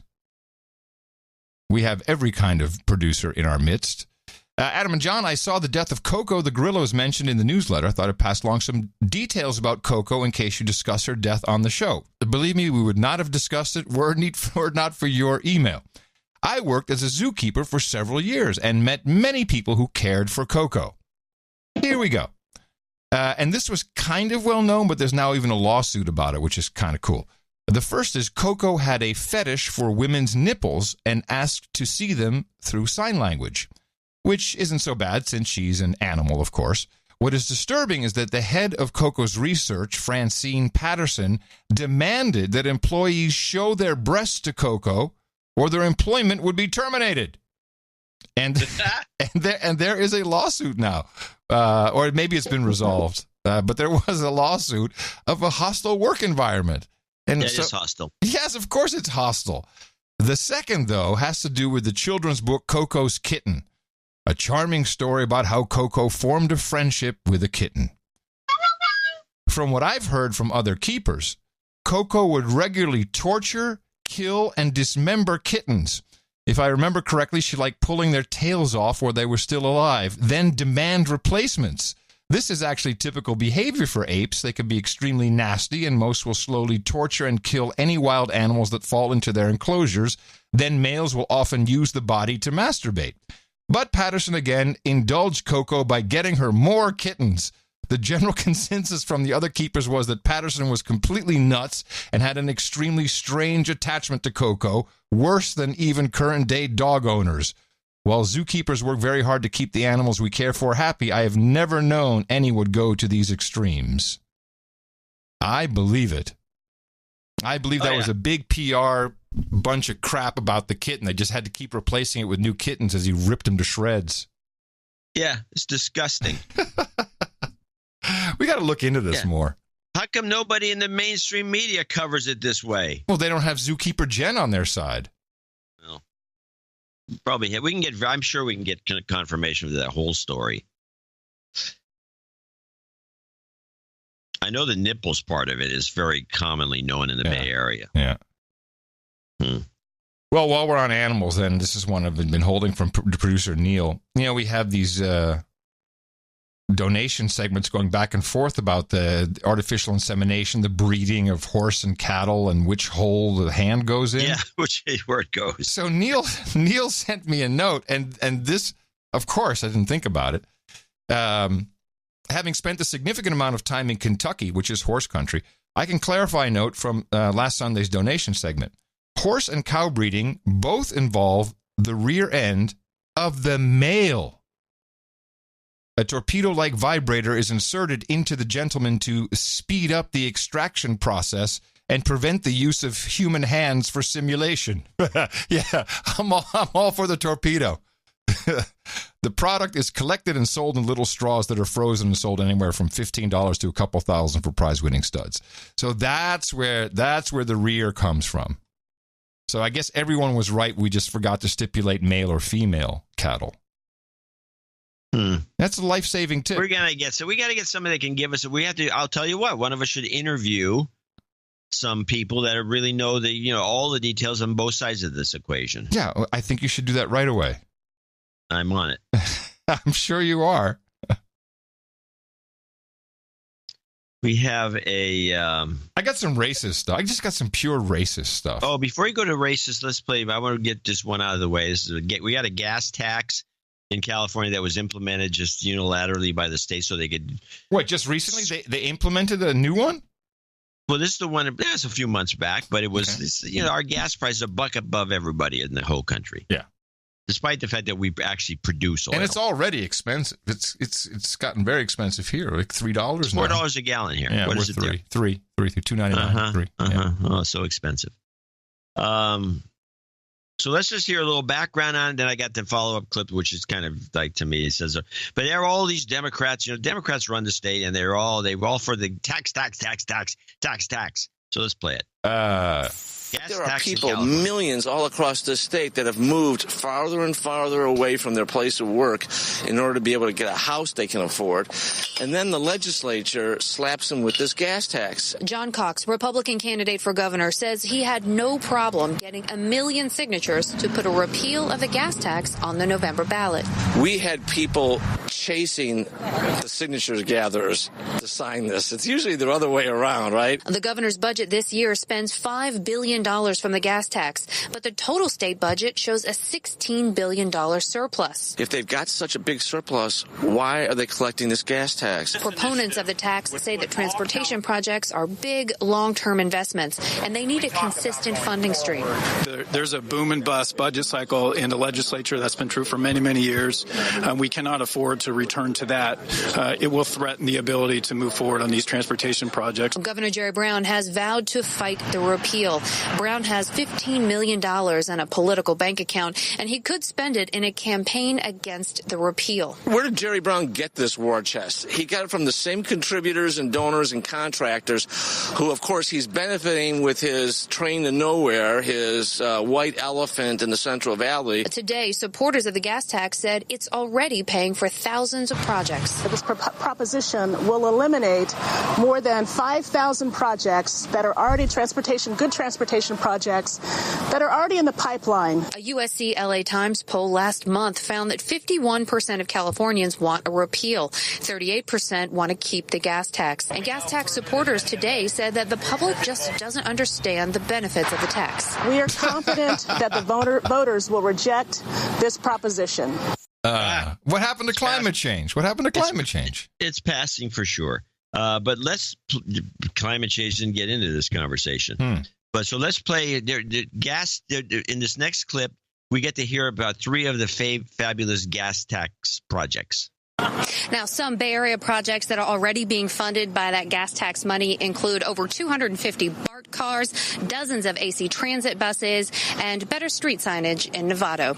Live in Sacramento at the state capitol, Melissa Kane, KPIX5. Street signs! So we're getting better street signs in Novato. So the entire state is paying more in gasoline taxes. So Novato, a ritzy town, is a fancy town in Marin County. Oh, there you go. Big Democrat enclave. They have their own damn money.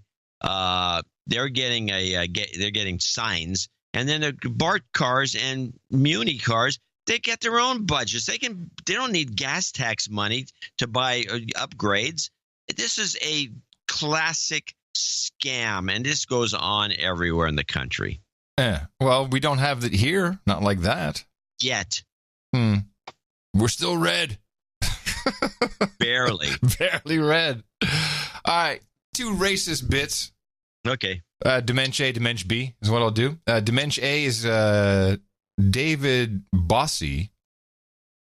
Now, Bossie? Bossie, was he? I think he was involved in the Trump campaign, wasn't he? I never heard of him. Hold on a second. Bossie? Don't know him. I'm pretty sure he was involved with the Trump campaign. Let me just see if there's no wiki. Yes, here it is. here's the Wikipedia. David Bossie. Born November 1, 1965, David Norman Bossie is a racist American political activist. Well, I got the right guy then, I guess. That's a nice Wikipedia entry. Yeah. Holy shit. Anyway, Here he is. Not biased. No, he's on with Joel Payne, who is black, and that's important in context of this clip. Is Bossie black? No, Bossie's white. White, okay. And Payne is black. Michael Hayden posted a picture of Auschwitz. Donnie Deutsch is talking. That liberal Michael Hayden. Yeah, that screaming liberal Michael Hayden. You're out of your cotton-picking mind. Cotton-picking mind? Brother, let me tell you something. I just love that. How dumb do you have to be to say to a black man, you're out of your cotton-picking mind? I mean, how stupid are you? Then, I mean, I'm flabbergasted by this. I got some relatives this who is ridiculous. Okay. And I'm not going to allow you to attack me like that on TV. I'm not out of my cotton-picking mind. You're out of your mind. You're out of your mind. She said you're out of your mind. Gentlemen, we're going to leave it right there. This is ridiculous. Okay. This is what's gone on in America. No. This is what we're about. No, dude. You blew it. You really did. So that's kind of the blatant racism. I mean, and it's really tone deaf, colorblind. I mean, no legs, no arms. You're an idiot. And I guess he deserves that Wikipedia entry. But much more subtle and interestingly cheered on by the crowd was Seth Rogen, who was on Colbert. And it's 2 minutes, but I think it's well worth listening to, because this is what's really going on in America, and you're about to listen to it. He was invited by Mitt Romney to speak at some conference, which I think was all for Alzheimer's or for mental health. And Rogan has an Alzheimer's charity, so he went and he spoke. And, of course, he met a lot of Republicans there. And he talked specifically about one encounter, and I'll tell you right away, it's Paul Ryan, who is, now he's on his way out, but is he the speaker still? Is he the Speaker of the House? He's the... Oh, yeah. He's the big boss man. Is he in charge of the Republican Party? What exactly? He's just the Speaker of the House. He's in charge of the Republican people in the So he has power. He has power. Yeah, he's a powerful guy. Okay, so there's 2 parts to this. There's a very abnormal hatred, but also the racism is just befuddling. I was put into a bit of a pickle, wherein at one point 2 young, very young, very young white teenage men. Think how white they were if I noticed how white they were, because I'm white. So yeah, I'm Canadian. Yeah. We're the whitest people. And now, what is this about? Just explain to me what this is about. Just this. Why is that relevant? Is he trying to, I mean, it's all virtue signaling, but is he trying to say, I was at this Republican thing and they were all white people, and so they were so white, they were probably really racist? So he's thinking along the lines that only a black man can make jokes about black people. And so he's saying this is okay for me to say because I'm white. So I can make jokes about white people. I mean, it's convoluted. But what's the joke? It's not. There's no joke. Well, he turns it into a joke. He's talking about his observations to come. He's preconditioning the audience for his material and making it clear to everyone that he's white. I don't know why. It's obvious he is. But he's self-consciously white. He's woke. Think how white they were if I noticed how white they were. Because I'm white. So, yeah, I'm Canadian. Yeah. We're the whitest people. And so they asked to take a picture with me. They're maybe like 16, 17. And fans, very nice fans, clearly fans of mine. And then they said, our dad wants to meet you. And I turned around, and Paul Ryan was walking towards me. Oh, okay. Oh, listen to the audience. Oh, my God. A creature from the Black Lagoon. Paul Ryan. And Paul Ryan was walking towards me. Oh, okay. How'd that go? Well, I didn't. My whole body puckered, as it were. I tensed up. And I didn't know what to do. And he came over, just grabbed my hand, and I'm shaking his hand. I don't know what to do. And he said, can I have a picture with you? And I look over, and his kids are standing right there, expectantly, clearly fans of mine. And I said, no way, man. Woo! Yeah! Screw him! Oh, no. You are so brave!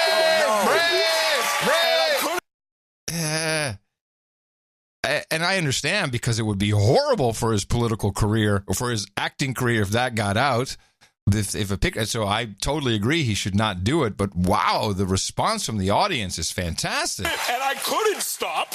And I said, furthermore, I hate what you're doing to the country at this moment.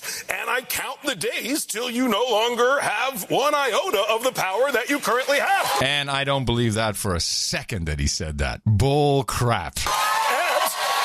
I believe you're right. I think it's bull crap. In fact, stop. In fact, I'll bet you, the most logical thing to do in that situation, unless he has absolutely zero grace and he's a total asshole, which doesn't, it's possible.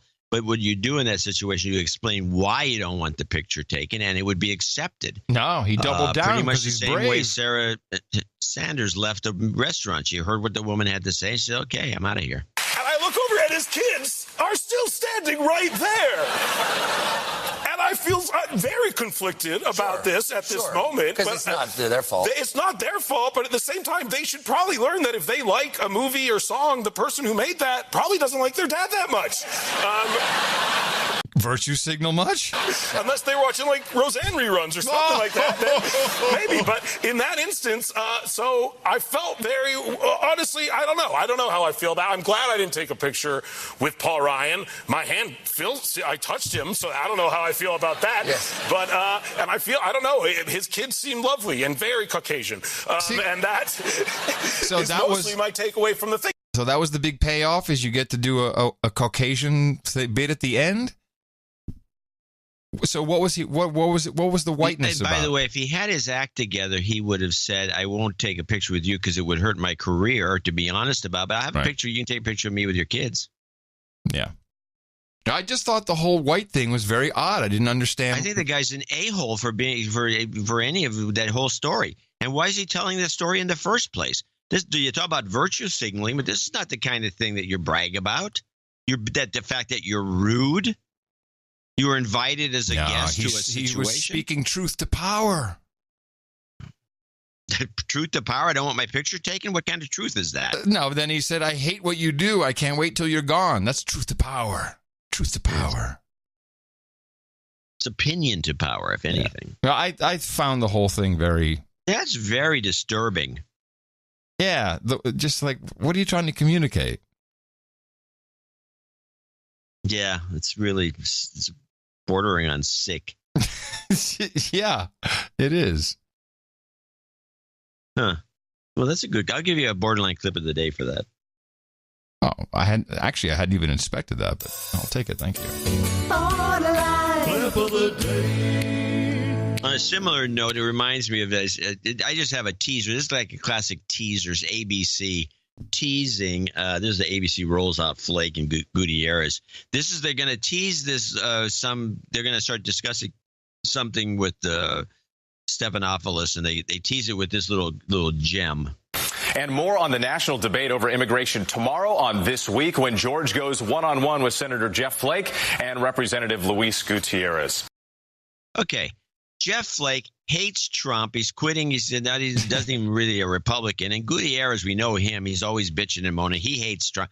Why don't they try to put some balanced characters on here? Maybe somebody that has some logical explanation for what's going on. No, they're just bringing two haters on. But one's a Democrat and one's a Republican. That's balance. Who are they kidding? Do they think they're fooling anybody? Yes, they are fooling lots of people, for sure. And then I'll end with that before our C block here. Speaking of fooling people, have you seen the Netflix documentary Sour Grapes? No, not yet. You know what it's about? No, tell me. It's about this kid, I guess an Asian kid, turns out I think it was from Indonesia, who was, this must have been 2014, 15, I think. He was living it up in the wine scene, and he was buying at auction really expensive, it's a Burgundy, I forget which one it is. But he was buying all kinds of wine, and he was successfully bidding up, the prices were rising. It was a little bit earlier than 2015. He was bidding up the prices, and then he turned around and he sold his entire wine cellar for $35 million. A number of bottles went to Bill Koch, who then discovered that they were fake. And it turns out this kid, created tens of thousands. He's not a kid. This dude. We know everyone in the wine business knows this guy. Okay, well that's what the documentary is about. Oh yeah, well, we're pretty familiar with the story. He's a fake. He phonied up wines. He was a counterfeiter. Yeah, but it was really interesting. I figured you would have for sure seen it. No, I haven't seen it. I know the story, though. No. So do you think that you might have some of his fake wine? No, I don't collect that sort of wine. Those are extremely high-end auction-style wines that show up on auction blocks, and they go for thousands of dollars. It wouldn't even happen. And I'm thinking a lot of cheap wines are counterfeit from Bordeaux. I've always known this. Really? Yeah, this has been going on forever. Well, I'm thinking maybe there's a business. You got nice printers. I'm not going to make counterfeit wine. Hey, I'm just trying to get out of this podcasting gig. I'm going to show my skill by donating to No Agenda. Imagine all the people who could do that. Oh, yeah, that'd be fab. Yeah, on No Agenda in the morning. And we do have a few people to thank for show 1045. 1045, starting with Anonymous in Portland, Oregon, who comes in with $150. This list is actually probably not that much longer than the executive producer list. I do want to read this letter. You guys are awesome. I work in information security at an electric company in Portland, so I need all the sanity possible, as diversity and inclusion doesn't seem to involve me. I would send more, but I don't make much. Anyway. Samuel Lichtenstein in New York City, $141.49. And he has a little note for you. Okay. Mark Hall in Austin, Texas, $133.33. I don't think Mark listens to the show. Matthew McGreevy. Mark listens to the show all the time. Oh, okay, good. Matthew McGreevy, $131 in Davenport, Iowa. Caleb Crossman in Salem, Oregon, $116.67. James Briscoe in Bayshore, New York, $112.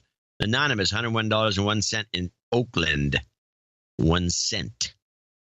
This is a fan from Jack London Square. Angela Castaneda.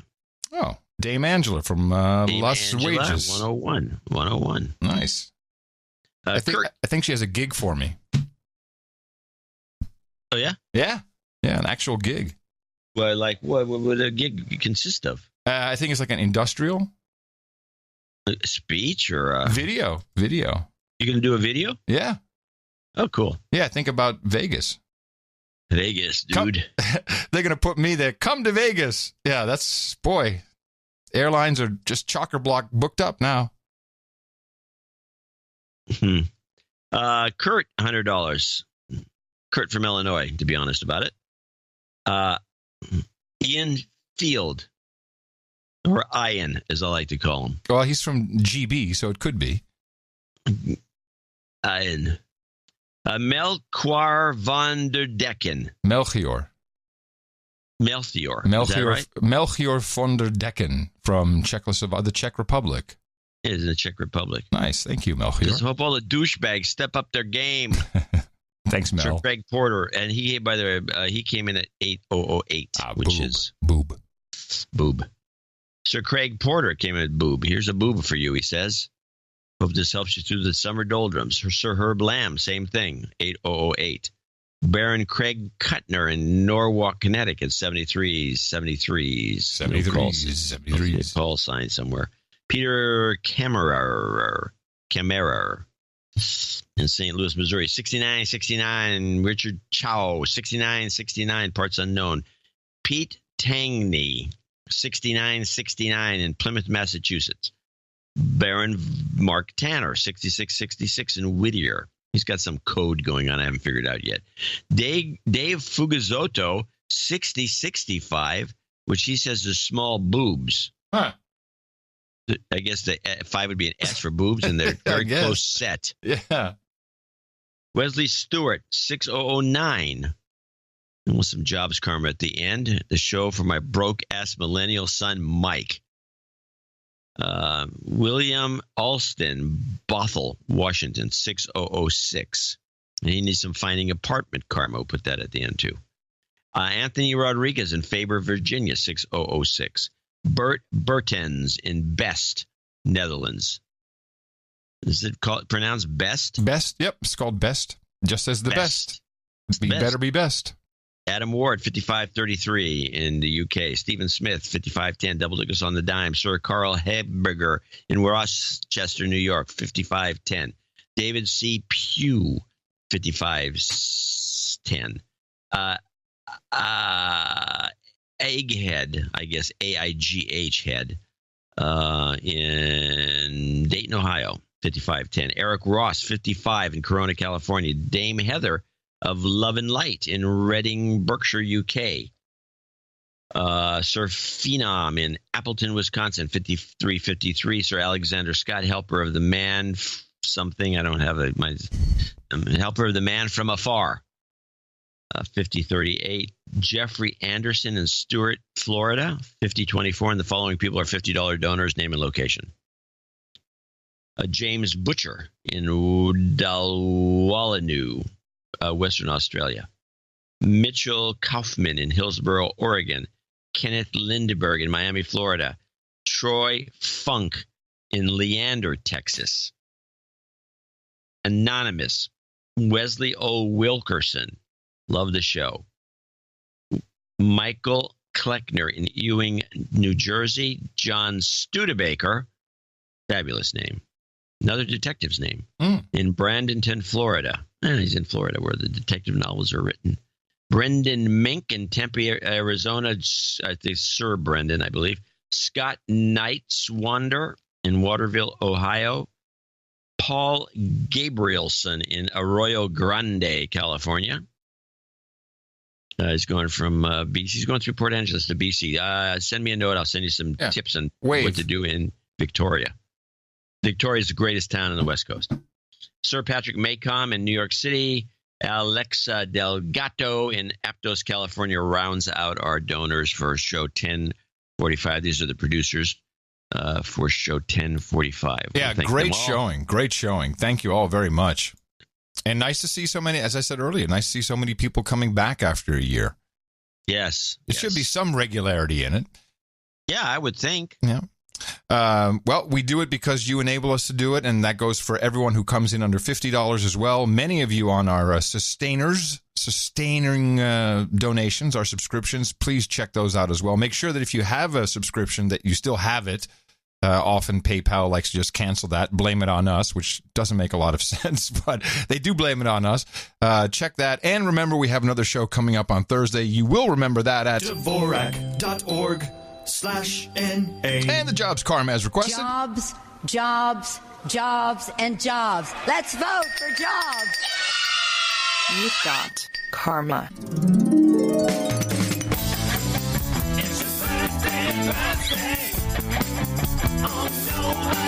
All right, we got a list of birthdays for today. It is the 24th of June, in the year of our Lord 2018. We say, Steve Chester says happy birthday to Sharon. She turns 47 today.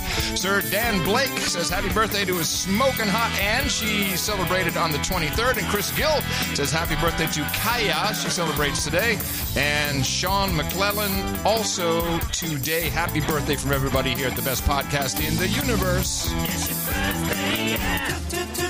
Title changes, turn and face the slaves. Title changes, don't wanna be a douchebag. 2 title changes on deck for today. Sir Abel Kirby sent in a note and a donation that brings him up to Baronet, and Survive of the Virtual Reality adds to his title Baronet Work of the OTG Slaves. And we thank both of you gentlemen for supporting the best podcast in the universe.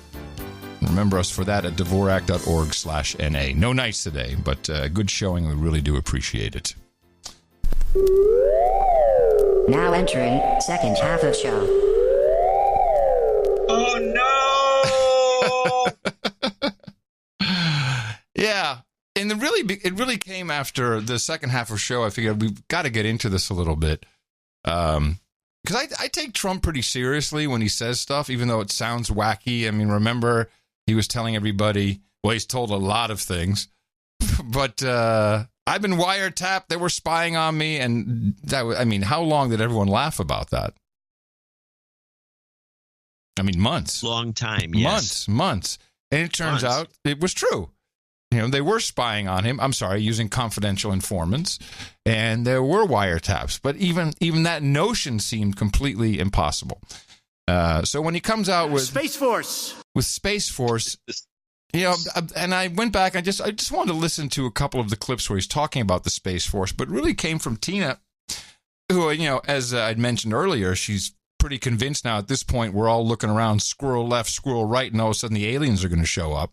And I think she has a reasonable level of belief that could happen. And we're seeing more and more stories. It's cyclical. It goes, starts with the Disclosure Project, and YouTube is filled with stuff. But this Space Force thing, I also got a note from one of our producers, which kind of spurred me on to look at this. Ahoy! I'm hearing folks getting rattled up about Space Force remarks. I did want to share a couple of things. Space Force. Space Force. In 2001, I enlisted in the U.S. Air Force. During morning physical training routines, the training instructors, the TIs, the Army equivalent of a drill instructor, would yell, "Air power!" At which point the entire squadron would reply, "Space power, AEF!" And AEF is Aerospace Expeditionary Forces, a component of the Air and Space Expeditionary Force deployment scope. This wasn't a one-time cadence. This was something we would get repeated countless numbers of times daily. It was ingrained from the start for all airmen, at least those of us in the 320th and 322nd training squadrons at the time. You sure he just wasn't an extra in the Starship Troopers movie? No, because we've been reading about this. We've been reading in the National Defense Authorization Acts, all of this stuff for space. We were talking about space wars, 8 years ago when we had Chinese satellites bumping at other satellites out of the way. So let's just revisit a couple of these Space Force quotes from Trump. This is this was from March. In space, the United States is going to do Colonel Glenn proud. We are finally going to lead again. You see what's happening. You see the rockets going up left and right. You haven't seen that for a long time. Very soon we're going to Mars. You wouldn't have been going to Mars if my opponent won. That I can tell you. You wouldn't even be thinking about it. You wouldn't be thinking about it. My new national strategy for space recognizes that space is a warfighting domain, just like the land, air, and sea. We may even have a Space Force. Space Force. Develop another one. Space Force. We have the Air Force, we'll have the Space Force. We have the Army, the Navy. You know, I was saying it the other day because we're doing a tremendous amount of work in space. I said, maybe we need a new force. We'll call it the Space Force. And I was not really serious. And then I said, what a great idea. Maybe we'll have to do that. That could happen. All right. So I think this is that was at a rally, and then here he is with the cadets. Similar message. My new national strategy for space recognizes that space is a warfighting domain, just like the land, air, and sea. We may even have a Space Force. We'll develop another one. Space Force. We have the Air Force. We'll have the Space Force. We have the Army, the Navy. It's exact same thing. So when we went to the moon, so then he says at a certain point, we're much further ahead than everyone thinks, even though we're way behind. It's typical Trump doublespeak, no idea what he's talking about. But in his head, I think there's something going on. Now, for sure, when he says, you see rockets going up left and right? No, I don't. I see Elon Musk. What other rockets are going up left and right? Yeah, there's always the reconnaissance agency. They're shooting up an Atlas V, to throw another satellite. But, there really hasn't been a lot of space activity. NASA has shrunk, as far as I know. A lot of the budget has gone to commercial companies like SpaceX. Are we really doing anything in space? Have we done anything significant? Well, no, that. I mean, there's been different things left and right. It could be. I have no idea. Maybe this rocket is being shot off that we don't know about. So, for conspiracy-minded like myself, one of the main questions whenever you start talking about space is, and I am very clear that there is no evidence that satisfies me that we actually landed on the moon. And it's too bad that NASA lost the original recordings of the landing on the moon. Would have helped maybe, but those are gone. But why haven't we gone back to the moon since what was the last 76? Was that the last moon landing? I thought it was 72. 72 maybe, yeah, 72. Why did 70? We did something maybe a Skylab, but 72 the last time we landed on the moon. And I found an interview with the expert on all things space from Earth, and that is of course Neil deGrasse Tyson. And he was asked a question, I think this was from Joe Rogan. He was asked the question, why haven't we been back to space since 1972? No, it's 76. You're right. It was 76? Yeah, no soft landings happening from 22nd of August. Let's see, 69, numerous unmanned. Unmanned. Okay, no, 72, then unmanned landings after 72. Okay. But the question remains, I'm not expecting you to know the absolute answer, but it begs questioning, why have we not returned to the moon since 1972? What do you think? What do I think if I was going to speculate on and well, understand? No, if you were Neil deGrasse Tyson, you're going to give a definitive answer. Oh, okay. If I was Neil deGrasse Tyson, I'd say the moon turns out to be an artificial satellite that's hollow, which is why there's no deep holes in it from strikes from asteroids.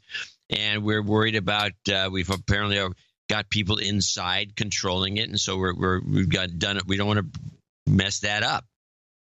Are you just mocking me now? Do you have any idea yourself, John C. Dvorak, as a technologist, why we would not have been to the moon? It seems like we could do more. It's too dangerous. It's too dangerous. That's the reason? And too expensive. It's Saturn V rockets, those things are like, we don't even make that rocket anymore.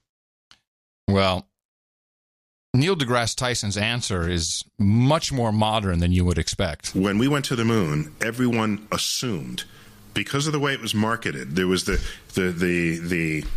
profiles in Life magazine of each of the astronauts, and you saw their families, and the president said we should do it, and it was this grand mission from NASA, a civilian space agency, and the World's Fair in New York, 1964, was all about inventing a future. So we were living that romance. All right. What we were not reminding ourselves is that the only reason why we went to the moon is because we were at war with Russia, with the Soviet Union. That is the only reason at all. Now, are you buying this? Well, we weren't at war with Russia. We were in a space race, which wasn't war by any means. If you don't carry that motivation with you, and you're only thinking that this is simply the next technological thing to do, that when we learn that Russia's not going to the moon, therefore we have no reason to continue, and we stop, you then you cry foul and you say, well, wait a minute, how about the future? How about Mars? And how about the rest of that? Well, the rest of that was not ever in the plan unless Mars had planned to, unless Russia had planned to do it. And so it was not a natural flow of what our technology would have done because it didn't flow out of our economic creativity. It came out of our urge to not die. And so when you have that scenario, of course we didn't go past the moon after 1972. We were no longer competing with Russia to do that. In fact, most of what we did in space was reactive to Russia. We were not the first in space. Russia was. We weren't the first to send a life form into space. Russia was. Russia sent a dog. We weren't the first humans in space. Russians were. Russians even put the first black person in space. It was a Cuban cosmonaut. The achievements in space, what we did, we got to the moon first. And then we said, we win. And so we have repainted that era in our memory as we are the pioneers, and we did it because we explore. No, we did it because that's a nice after-the-fact window dressing you can put on that achievement, but we did it because we were at war. There's no... Once you understand that, it allows you to understand why we stopped. Oh, understand? That's some psyops right there that he just put down. Once you understand it was about Russia. So it's about Russia. Well, hold on a second. It doesn't even make any sense. Let's just go through the history of it. Why would you stop in 1972? Because apparently we were Russia. Still at war. We stayed at war with Russia until the wall fell, which is during the George H.W. Bush administration. 88. Yeah, 88, 89, yeah. So what happened in all those years in between? Because it's bull crap, John. But it's not that we can't do it. The more I look at it, and by the way, the Air Force has had a space command for a long time. But now, and I'm just going to say it makes nothing but sense now that we once again are at war with Russia. I guess Russia is doing stuff, so we have to have our Space Force. But in this case, it's not going to be a part of anything. It's going to be equal but separate. So it will be as equal as the Air Force, as the Navy, but completely separate. How about this? The Russians in 1972, after going to the moon a number of times, and the Russians and the Americans together discovered that these aliens, which Tina thinks is going to attack any minute, were out to get us. And we joined forces with the Russians to set up various phony baloney operations that looked like it was against each other, but it was all targeting the Russians, hence blowing up some of the biggest nuclear weapons in the atmosphere up in the ionosphere to just close their portals.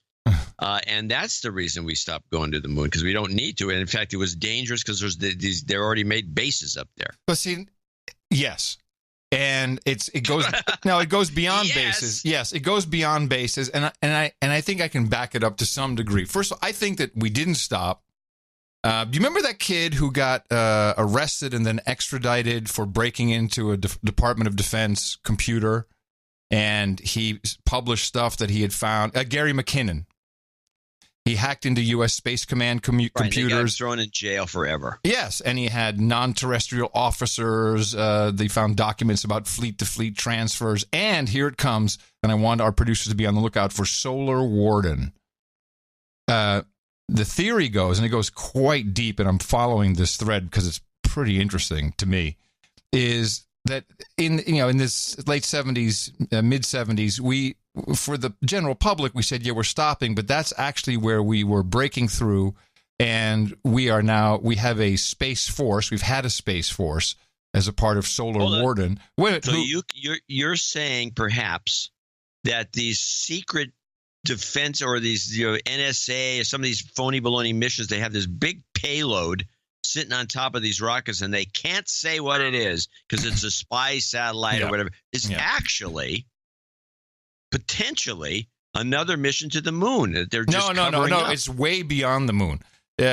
No, so our solar system is protected by Solar Warden, and we allow certain alien races to go through and certain not, and that's what the Solar Warden is about. Let me just put it to you this way. What is our budget this year for the military? $700 billion. It seems like a lot. Where is it going? Do you see $700 billion worth of shit? No. I know where it's going. And finally hit me. Once you take it out of NASA, once you understand that this is all Department of Defense, where there's already $3 trillion that can't be accounted for, where is that money going? It's not just being burned up by the Rand Corporation, a bunch of guys smoking cigars, stroking white pussies. No. It's going into space. And this really follows in, not for today, but I'm going to bring more about Solar Warden. I'm going to let you go on this.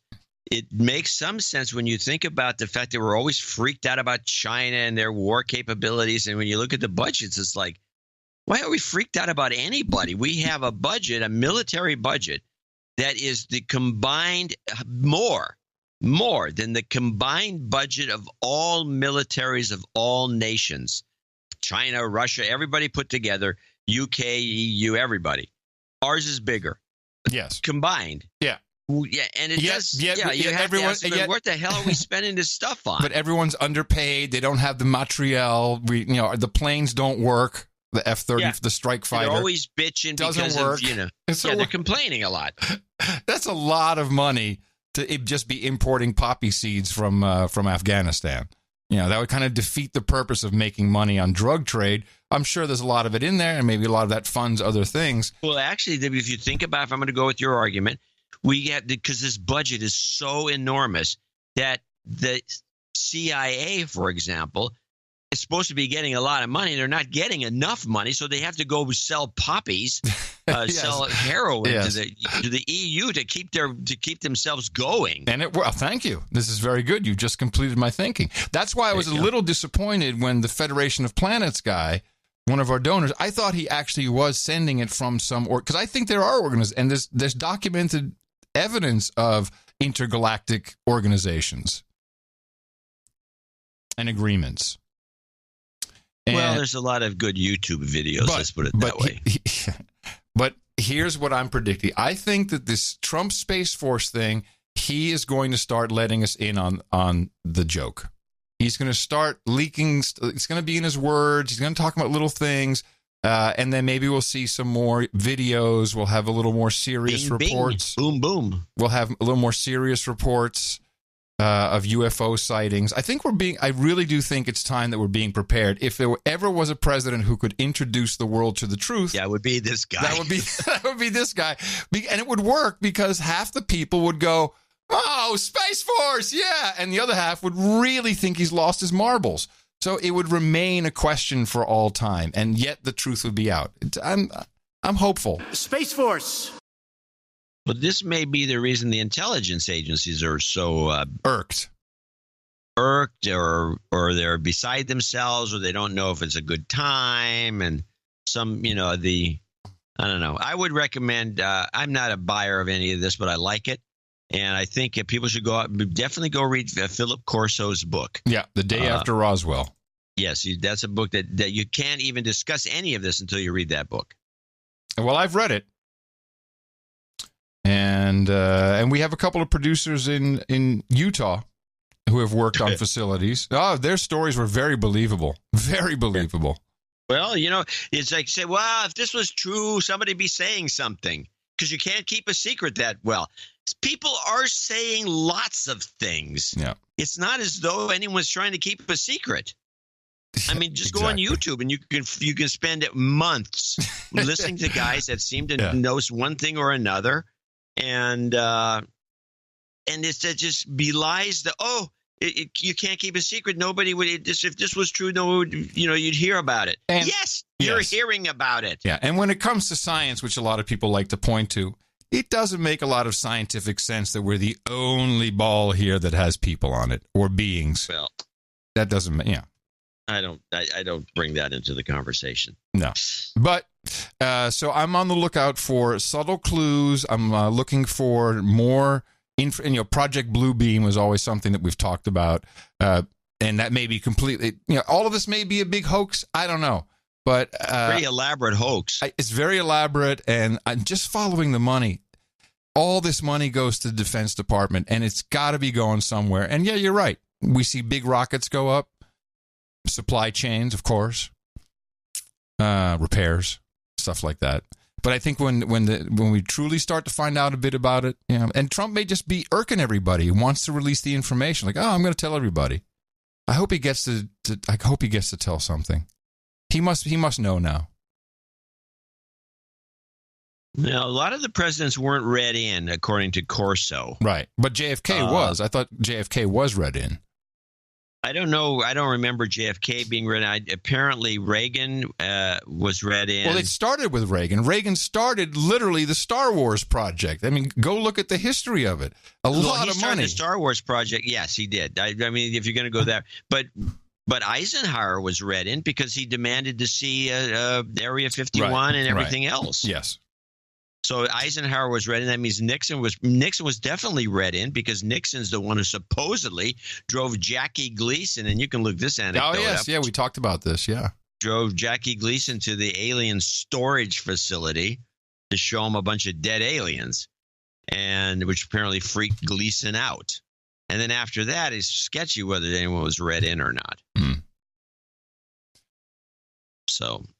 Anyway, this is very speculative. I have my eyes open, and I think that we are going to start. No, we're going. I listen to this guy, and everything he says has some kernel of truth in it somewhere, even if distorted. It's his own truth. But this one, he's just it's out there too much. Something's happening. Something's popping. I just can feel it. Now entering second half of show. No, exiting, actually. Exiting. You're not exiting. We're back. Oh no. Oh no. Hey, remember when we had a clip of Steve Pieczenik saying that North Korea was just the beginning of the trifecta of agreements, and that Bashar al-Assad would also want to talk with Trump and have him at the table, and maybe even do something with North Korea because of the types of stuff they have in the earth and they could exchange with each other.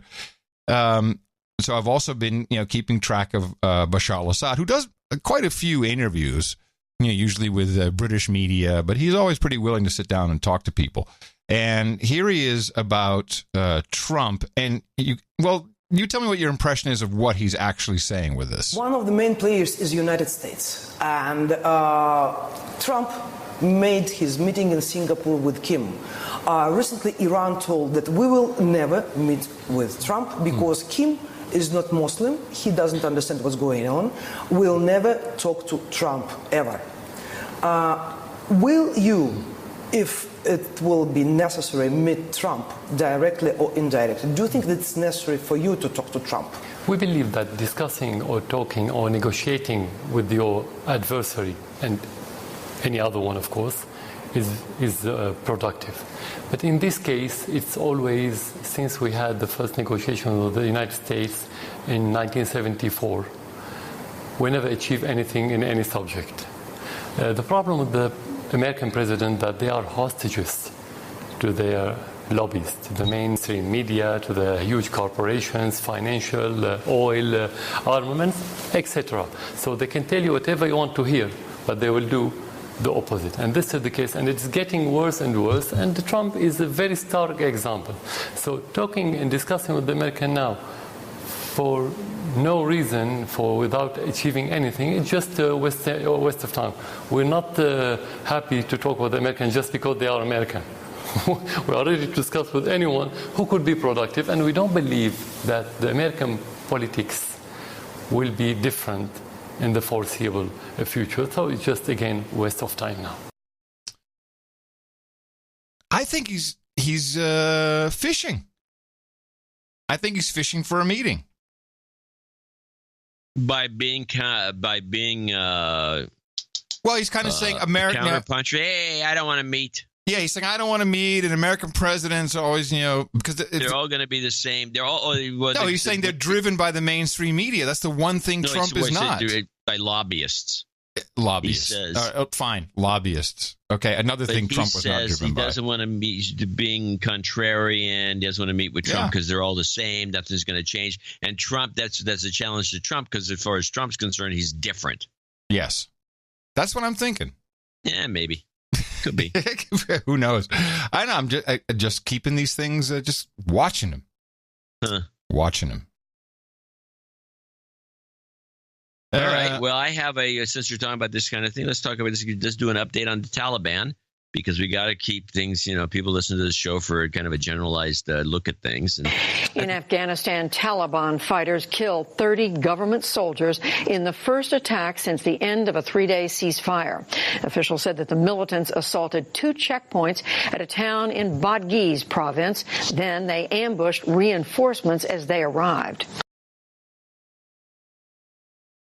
So, yes, they're getting the upper hand, and we're not getting any reports of any of this, and it has to do with the poppy field somehow. They must be protected at all cost. Don't you have a Krauthammer thing? I wanted to talk about Krauthammer before we go. This is from Krauthammer. Was a very interesting guy because he unlike George Will and the other so-called conservative columnists, he never really fully turned on Trump. But he was a neocon, and somebody pointed out that he signed that declaration or whatever it is. Was he a part of that of the Project for a New American Century? Well, he supposedly may or may not have signed that document, but he was already in that camp, and he admits it. I don't know why everyone's so stunned by this, but let's listen to. I got 2 clips. One's an archive you don't want to play, obviously. Let's play a crowd so we get a feeling for what this guy's coming from. He is a classic neocon, which is a Democrat in sheep's clothing because he got the Democrat Party changed just enough that it pushed people into the Republican Party, and the neocons are all actually ex-liberals, all of them, and they tend to hate Trump because they're liberals. They're basically liberals. Let's play Krauthammer on neocons. Is there a label that you could have put on yourself in 1980? Oh, yes. At that point, I was what you might have called a Henry Jackson Democrat. I was a Cold War liberal. I was a believer in the Great Society, but I was also a believer in a tough approach to the Soviet Union, which means I had pretty much of a home in the Democratic Party at the time. You had Pat Moynihan, you had Henry Jackson, the great senator from Washington State, and later on that element of the Democratic Party shrunk to nothingness. And as it did, I was without a home. I remained generally without a political home, but you could obviously fairly call me a neoconservative now. Now, because we talk a lot about the conservative, neoconservative, what's the difference between being a neoconservative and a conservative? There are several distinctions. One has to do with personal history. Neoconservatives generally are people who started out as liberals, and as the dean of neoconservatism, Irving Kristol, once said, was mugged by reality, and they evolve in time into conservatism. So that's number one. If you ask a neoconservative, how did you vote in 1968, a seminal year, he'd say Lyndon Johnson. If you ask a conservative, in 1964, he would say Lyndon Johnson, and a conservative would say Goldwater. So that's one distinction. The second is that because of that, neoconservatives carry over some of the idealism, if you like, and objectives of liberalism, which means they want, for instance, in foreign affairs, there is a critique by conservatives of neoconservatives, which is that neoconservatives are too utopian, Wilsonian, if you like. We want to revolutionize the world. We want to democratize the world, and the answer is yes.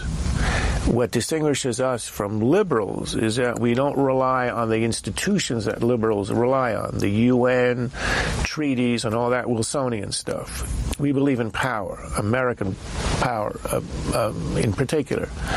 But what distinguishes us from other conservatives, or traditional conservatives, they are more likely to be realists. They're not interested in the governance of other countries, if it's a democracy or not. They're just interested in how the government acts in relation to the United States. They're interested in national interest. They're not interested in constructing democracies abroad. This puts Krauthammer in a very different light for me.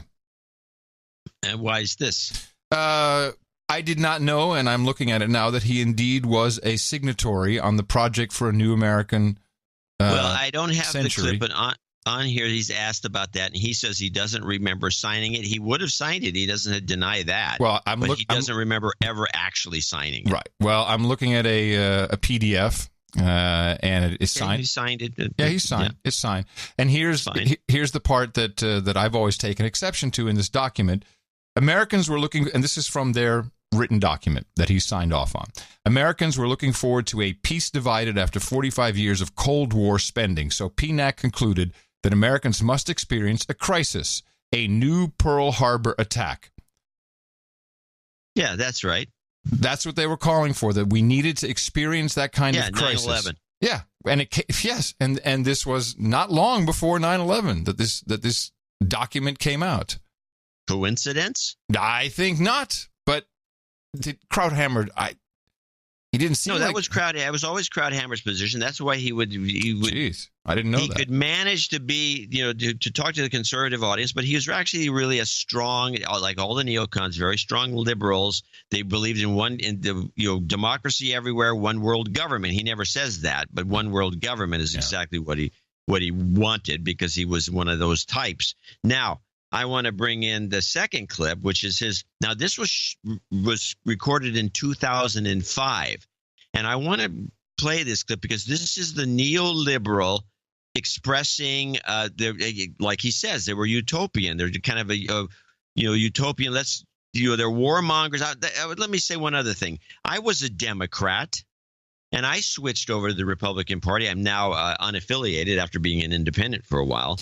But I did it for a different reason. The Democratic Party gave up, like he said, they gave up on this Jacksonian, Henry Jackson type of, kind of a warmongering liberals is the way I'd put it. I mean, this would be Lyndon Johnson, Vietnam, all this stuff. Yay, right, more war. Makes total sense for that time that you would feel that way, sure. And they said, I was anti-war, and I was pro-labor, and I was pro-middle class. I was all the things that the Democratic Party also gave up on to become elitists. And the Republican Party wasn't pro-labor or anything like that. There's no doubt about that. And they weren't anti-war by any means, but they have slowly evolved toward that because everybody quit the other party because they sold out. They were co-opted. And so, but it was for different reasons that they moved over. And the neocons are seen as kind of an enemy within because they're not Republicans by any stretch of the imagination. And because of their utopianism, I want to play, this is what he felt like in 2005. This is classic neocon thinking and how wrong they were. And I don't believe that Krauthammer ever came to grips with what he's about to say. The current president, history will determine. I think he ranks high now. He's talking about Obama? No, he's talking about the current president in 2005, Bush. But ultimately, I've always had a sense that you can argue all you want, you write all you want, but in the end, history will decide who was right and who was wrong. You can suggest in your argument that the war in Iraq was right, the war in Afghanistan was right. But we'll learn in 10 years or so if Iraq was a success. I think it will be. And assuming that this Bush doctrine of changing the Middle East, changing the culture of the area as an answer to 9/11 and as a way to prevent a new 9/11, I think is correct. But again, it's a theory. It's being tested on the ground as we speak. And I think if it works out in Iraq and Lebanon, places like that, I think he'll be ranked very high, perhaps as high as Reagan. Yo, how'd that work out? Man. Yeah, there you go. I didn't realize that, he came across very differently in the past couple of years that I've followed him. I liked him. I like how he thought. He's also confronted with the reality that he just expressed in 2005. Yeah. We have to wait 10 years. Well, we've waited 13 years from then. It didn't work out and that well. And it didn't work out like the way you guys hoped, did it? Right. So I mean, I always enjoyed his material because he was very thoughtful and he did present arguments you wouldn't hear anyplace else. It was valuable for the thought process. Yeah. But yeah, another neocon. Oh, Tina's going to be crushed. Was she a big fan? Oh, she liked him very much. She likes Kraut, Brit Hume. She really likes Brit Hume. I like Brit Hume. Brit Hume. Oh, and that's about it. That's about it. She should like the No Agenda show, and then she loves the No Agenda show. You kidding me? She loves the No Agenda. What?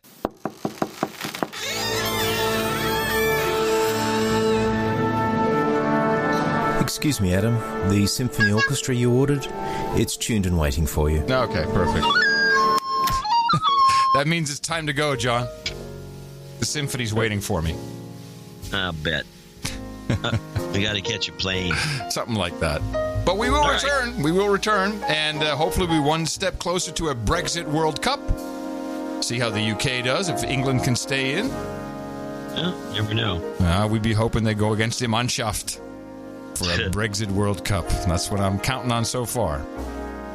But until that time on Thursday, I'll keep my eyes peeled. You do so as well, John, and all of the producers out there. It is, after all, a show day. Crazy things happen. Coming to you from downtown Austin, Texas, capital of the Drone Star State, FEMA Region 6 on the governmental maps, in the 5x9 Cludio, in the common law condo. In the morning, everybody, I'm Adam Curry. And from northern Silicon Valley, we've had a hot week, and it's clear and hot and nice, actually nice evenings up here in northern Silicon Valley. I'm John C. Dvorak.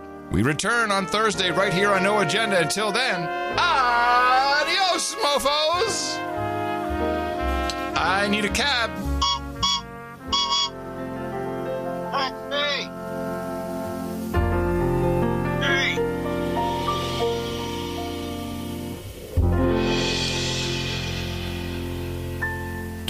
Donate to a No Agenda. They give us shows week after week. Donate to a No Agenda. It's a show that's really unique. Donate to a No Agenda. Listen to John and Adam speak. Donate to a No Agenda. Science is turning into a clique.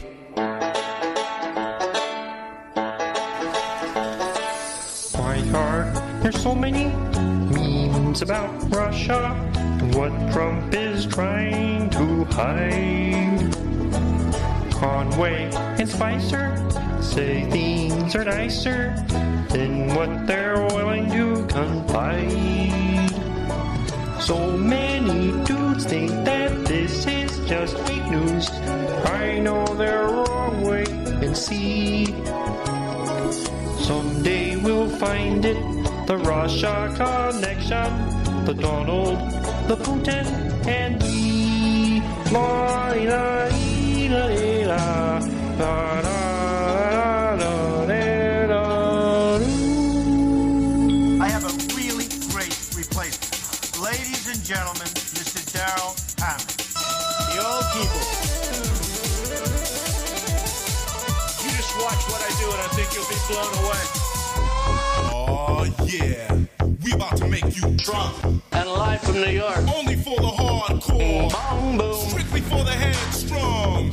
Are you ready? But I guarantee you, it's the best. I just learned yesterday. You know the rest. It's Saturday night. Drunk, drunk, drunk, drunk, drunk, drunk, drunk, drunk, drunk, drunk, boom, boom, drunk, drunk, drunk, drunk. It's huge. Drunk, drunk, drunk, drunk, drunk, drunk, drunk, drunk, drunk, drunk, drunk, It's drunk, huge. drunk, drunk, drunk, drunk. Huge. Drunk, drunk, Huge. It's drunk, huge. drunk, It's huge. drunk, drunk, drunk, drunk. First, nobody puts me on the spot. The ratings, boom, boom, boom, are gonna be huge. Boom, boom, boom. Boom, boom, boom. And boom, they're back. Boom, boom, boom.